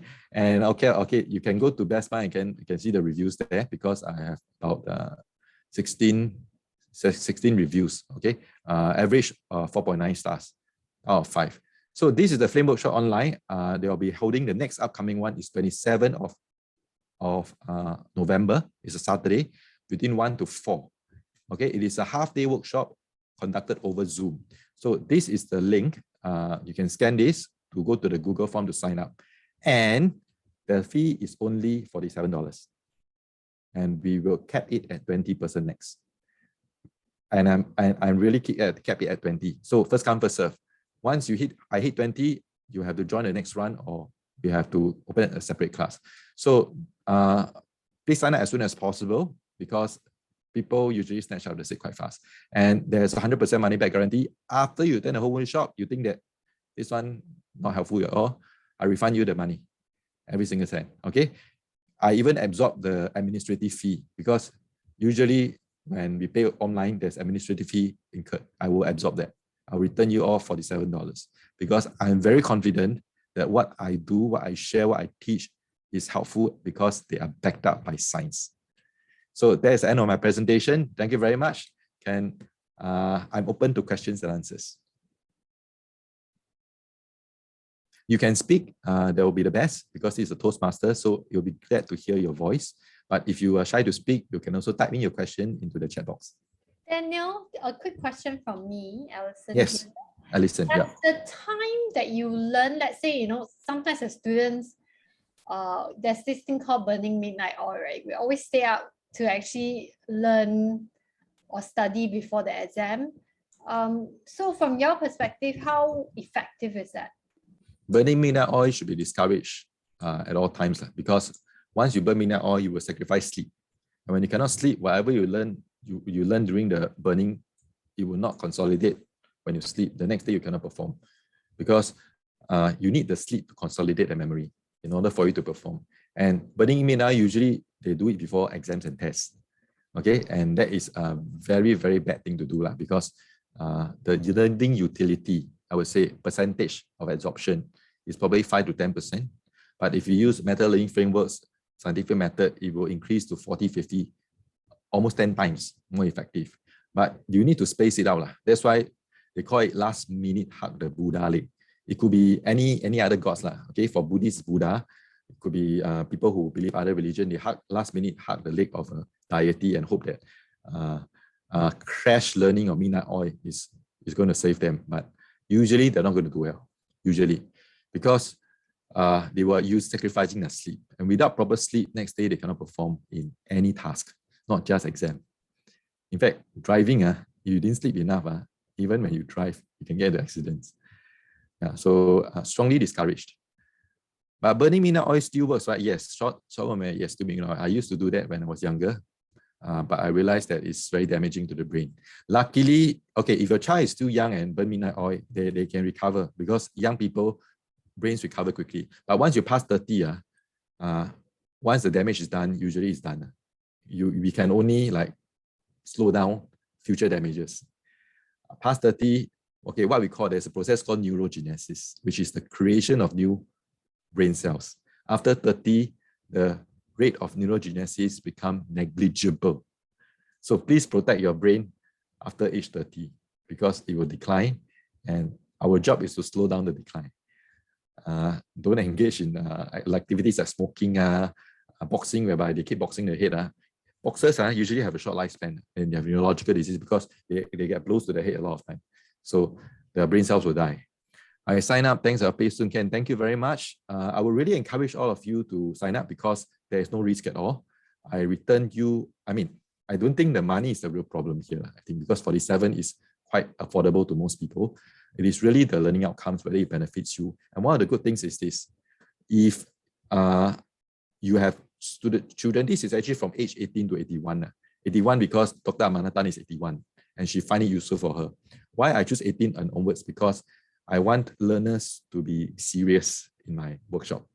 And most of the time, kids, when they go there, they're very hard for them to follow certain instructions. So if you are a bit older and you have kids, you can learn it first and then pass on the knowledge to your kids. Okay, I would say this is the offer I'm offering and hope that you all sign up as soon as possible before the 20 seats limit is met. So you all can take a screenshot of this and also click on the link that Langsing has pasted there and just sign up. The payment through Stripe, PayLah, PayNow is in the Google form there. Yeah. Quick, now is the time to ask me a question because people pay me $300 per hour for one-to-one consultation. So I'm giving free consultation now. Anything related to learning and meta learning, come ask me now. Is there somewhere you can see the course outline? There is one. I will send to you after. Okay, the main thing you will learn is this framework that you see here.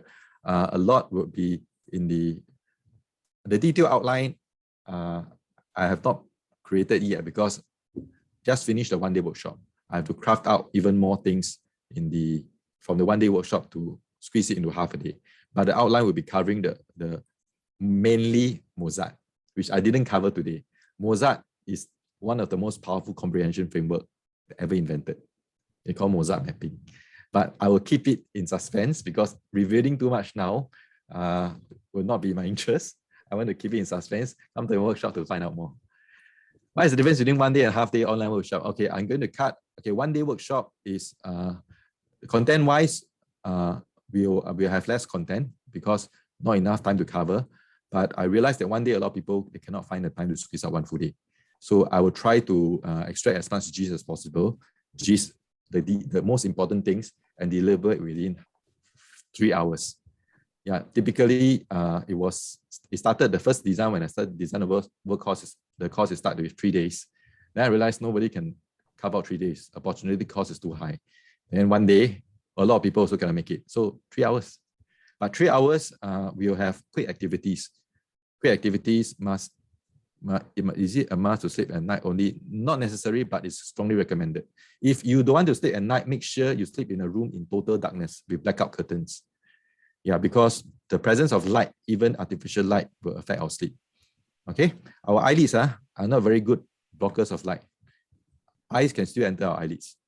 While we sleep, should we place our phone far away due to our radiation? Okay, radiation from phone is negligible. It doesn't cause health problems, but it causes distraction problems. So ideally, what I do is put airplane mode in another room. Okay, so that the messages or sounds or vibrations doesn't affect, unless you work as a trauma surgeon. Because I friend with a trauma surgeon, even they go to shower, they also bring their phones along. Why? Because once they are paged, they have to be there waiting a certain time, and every minute is precious. Okay, life and death depends on them. They are trauma surgeons. If you are not working as a trauma surgeon, I don't think you need to be stick to your handphone so at 24/7. Is there scientific proven that sense bands can track your? Okay, sense bands, where do they sense? They sense here or they sense here? Okay, Neuro, yes, I have the Neuro device. I used it. Okay, the one is a toy. Neuro band is a toy. Okay, will you cover mind mapping? Mozart mapping, yes. Part of Mozart mapping is mind mapping, yes. You'll cover the principles. You'll not be an expert after half-day workshop, but I'll teach you the principles that you cannot find in any other mind mapping book, because this is from my own practice. I drawn 100 over mind maps myself. I conducted mind mapping workshops before. I know what is the thing that is more important, and I will share to you during the workshop. Daniel, how detailed would you go about? Yes. I'll give priority to those that speak, because I really want to hear voice. Okay, last questions, please. Yep. Yes. Some clients call the insurance agent in the middle of the night. The A&E. Okay. Okay, no, there is a comment. Any more questions? Maybe one last question because of time.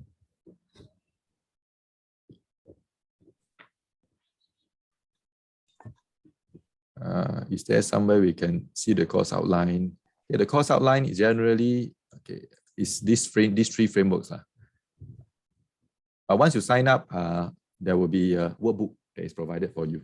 And then from the workbook, you can keep the workbook. You can print a copy and keep the workbook. So there's a scaffolding for you to keep notes on that. Daniel, maybe I can leave your mobile, your email, so that they can contact you okay. after the next meeting. Okay, yeah. Chat. Yep. So the I'm going to questions leave can be taken offline with Daniel. Yep. Okay, 9369138. And Okay, drop me a WhatsApp. Please photos. identify yourself as being from Toastmasters, brilliant advanced Toastmasters. Yes. Toastmasters, because I have many messages from many different places. I need to know where are you from. Yeah, so it'll be great. And also my email address. I will prefer that if you have a long question, you send through email. Yeah, I check my email very often, except when I sleep. Yeah. So you can drop me a message or over WhatsApp or email if you want to inquire more about the course and also about meta learning. Okay, thank you so much, Daniel. Really appreciate your time. We learned so much about how the brain works and can't wait to learn more in your workshop. Move on to maybe photo. Yes, shall we do a photo taking with Daniel before we move on to our next topic? For those who are still here, please turn on your camera. We want to see your handsome and beautiful faces. I hope you learned as much as I did. Okay, so I only see the first screen has photos, so I'm not going to do the second screen because not everybody turn on camera. So for those that have turned on your camera, smile. 1, 2, 3. Got it. Okay, thank you, everybody. Good? Yeah, good. Okay, yes. Fantastic. Thank you again, Daniel. Moving on to our next agenda, we have the language evaluation. And Marie, please. Thank you, Alison, Toastmaster of the evening. Thank you, everyone, for using the word of the day, serendipity. We have a few good examples. Out of serendipity, I met my wife. Transcends all parts of our lives. This was beautifully expressed. Understanding our own communication style is crucial to communicating effectively. I never heard this. I'm a teacher too. Those who can do, those who cannot teach. But it was twisted and improved later on. Accidental teacher, not serendipitous. As a teenager, I found it hard to breathe. Now, this was very interesting as you did not describe it was pressurizing. However, you use an action, breathing. You were every teacher's nightmare. I thought that was very well crafted. And retribution, a little bit like serendipity, isn't it? What goes around comes around. We reap what we sow. And payback time. So you needed patience of saints to fight the demons inside. Now this contrast is beautifully wordsmithed, saints and demons, the best version of myself. And I stood on the shoulders of giants to level up to be the best me. I love this analogy. Theater is like bungee jumping, it's treacherous. But teaching is like roller coaster ride, much more manageable, really excellently and brilliantly designed. Speech making back to the audience in school helped them find their voice. So drama is crafted into teaching, which is wonderful. I learned a lot today, as well as from Daniel. Thank you very much. And the last is the conclusion that those who can do, but those who understand, teach. I think today is a really well-rounded conclusion of transcendence, okay, moving beyond and helping others. Now, some considerations that we can think of, a lot of us use people. However, it's a bit generic, so we can consider using loved ones, colleagues, and so on and so forth. Time to talk. I would think it's best to refrain from using the word talk. We can consider share, explain. Talk is a little bit condescending, like I talk down to you. Usually someone of higher status would talk down to someone else. So we can consider others, other expressions as well. At this juncture, I'd like to ask everyone, what's the difference between communication and communications with an S? Does anyone know? You can unmute and quickly respond. Communication versus communications. And for that matter, it should be communication style, not communications style in this particular context. Okay, let me go back. All right, as it's getting late, let me just share that communication is the message. We share the message either using our vocal words or our visual. I'm using slides. Auditory, I'm speaking, I'm explaining. So it is the message. Now, communications with the S is not the message. It is a vehicle. And in today's society, it's referring to the channels of communication, usually using technology. So email, TikTok, social media, YouTube, and so on. So let's remember that. And I picked up two, which should be infinitive. I'd like to speak. I would like to thank. So it is not who speaks, because infinitive doesn't have an S, and not to thanks, it's to thank. I really like this beautiful analogy. However, the speaker said, I am a water. Water is uncountable. So preferably we could say, I am like water. So that's it I have for today. It's been a wonderful evening, a lot of learning. Thank you very, very much. Back to you, Toastmaster of the evening. Thank you, Anne-Marie. Thank you, my pleasure. The language evaluation. Next up, we have the R counter reports from Sailing. Hi, so can you give me co-host rights so that I can share the screen? Done, Sailing. Thank you.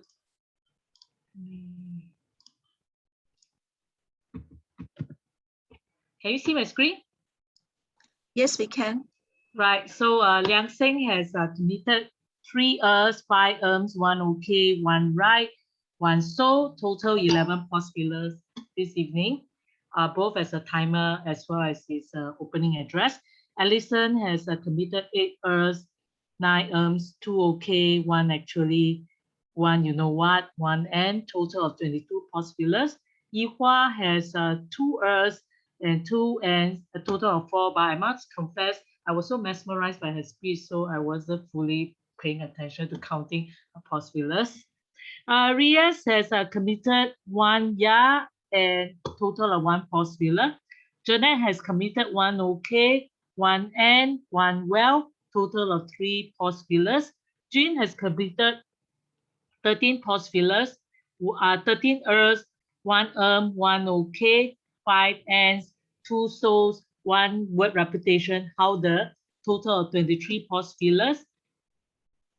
Oh, I have Riaz twice. I apologize. So just now the one, which was the, let me think, Riaz. Oh dear, 2 rows of Riaz. So previously was 1 ya, and if you come down here, Riaz has got 1 Ers, 3 Ns, 1 so, 2 likes, 1 but, 1 I mean, so total 9 plus 1, 10 pause fillers. Yan Yun has got 2 Ers, 2 Ms, 3 rights, 1 ya, 1 la, total of 9 pause fillers. Cheryl has 9 Ers, 1 1 OK, 3 N, total of 14 pause fillers. James Arthur has 4 Ers, 1 4 Ms, 1 right, 1 actually, 1 N, 1 ya, 1 so, 2 likes, all in his table topic speech, 15 pause fillers. Edward Koch has got 7 Ers, 5 Ms, 1 actually, 1 N, 4 yas, 1 so, 1 la, total of 20 during his table topic speech. Patricia Chalk has 7 Ers, 5 Ms, 1 ya, 13 pause fillers during her table topic speech. Patricia Neo has 11 Ers, 5 Ms, 3 Ns, 1 ya, 1 so, total of 21 pause fillers during her table topic speech. Daniel Tay has 74 Ers, 15 OKs, 13 Ns, 6 yas, 12 so's, 2 buts, 1 la, 4 now, a total of 127 during his long talk just now. Anne-Marie has 4 Ers, 1 1 so, 2 now, a total of 8 pause fillers during her language evaluation. Sailing probably has got a few, but I didn't have a chance to count. I just counted 1 just now. Back to you, Toastmaster of the evening.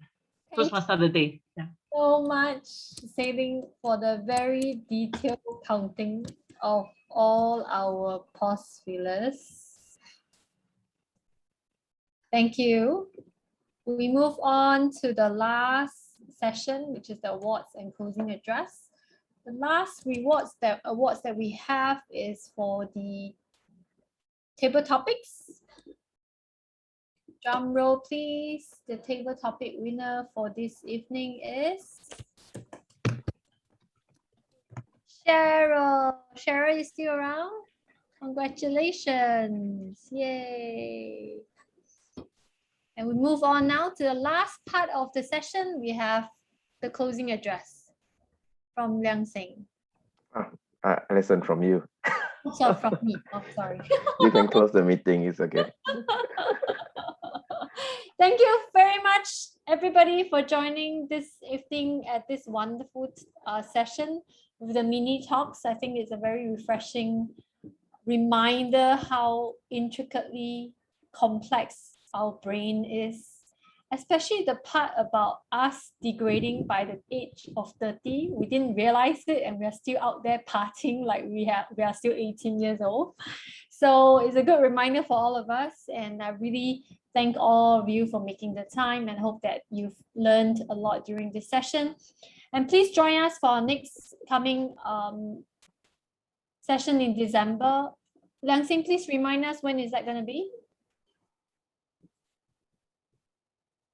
It will be on the 3rd week of December. 20th December. 20th of December. Wonderful. So I look forward to seeing all of you. Will we be singing Christmas carols? Yes, already booked our chief Christmas caroler. He will be coming back. Yes, please join us on 20th December. And if you have any questions about joining our club, feel free to message us or reach out to us through our Facebook page. Yes. Yes. It's in the chat. Yeah. Thank you so much, and we shall see you again in our next session. Thank you again, Daniel. Thank you, Daniel. Thank you, everybody. Daniel. Thank you. Thank Thanks you. for having me. Bye-bye. Thanks for having me. Bye-bye. Good night. Thanks. Good night. Good Good night, night. everybody. Bye.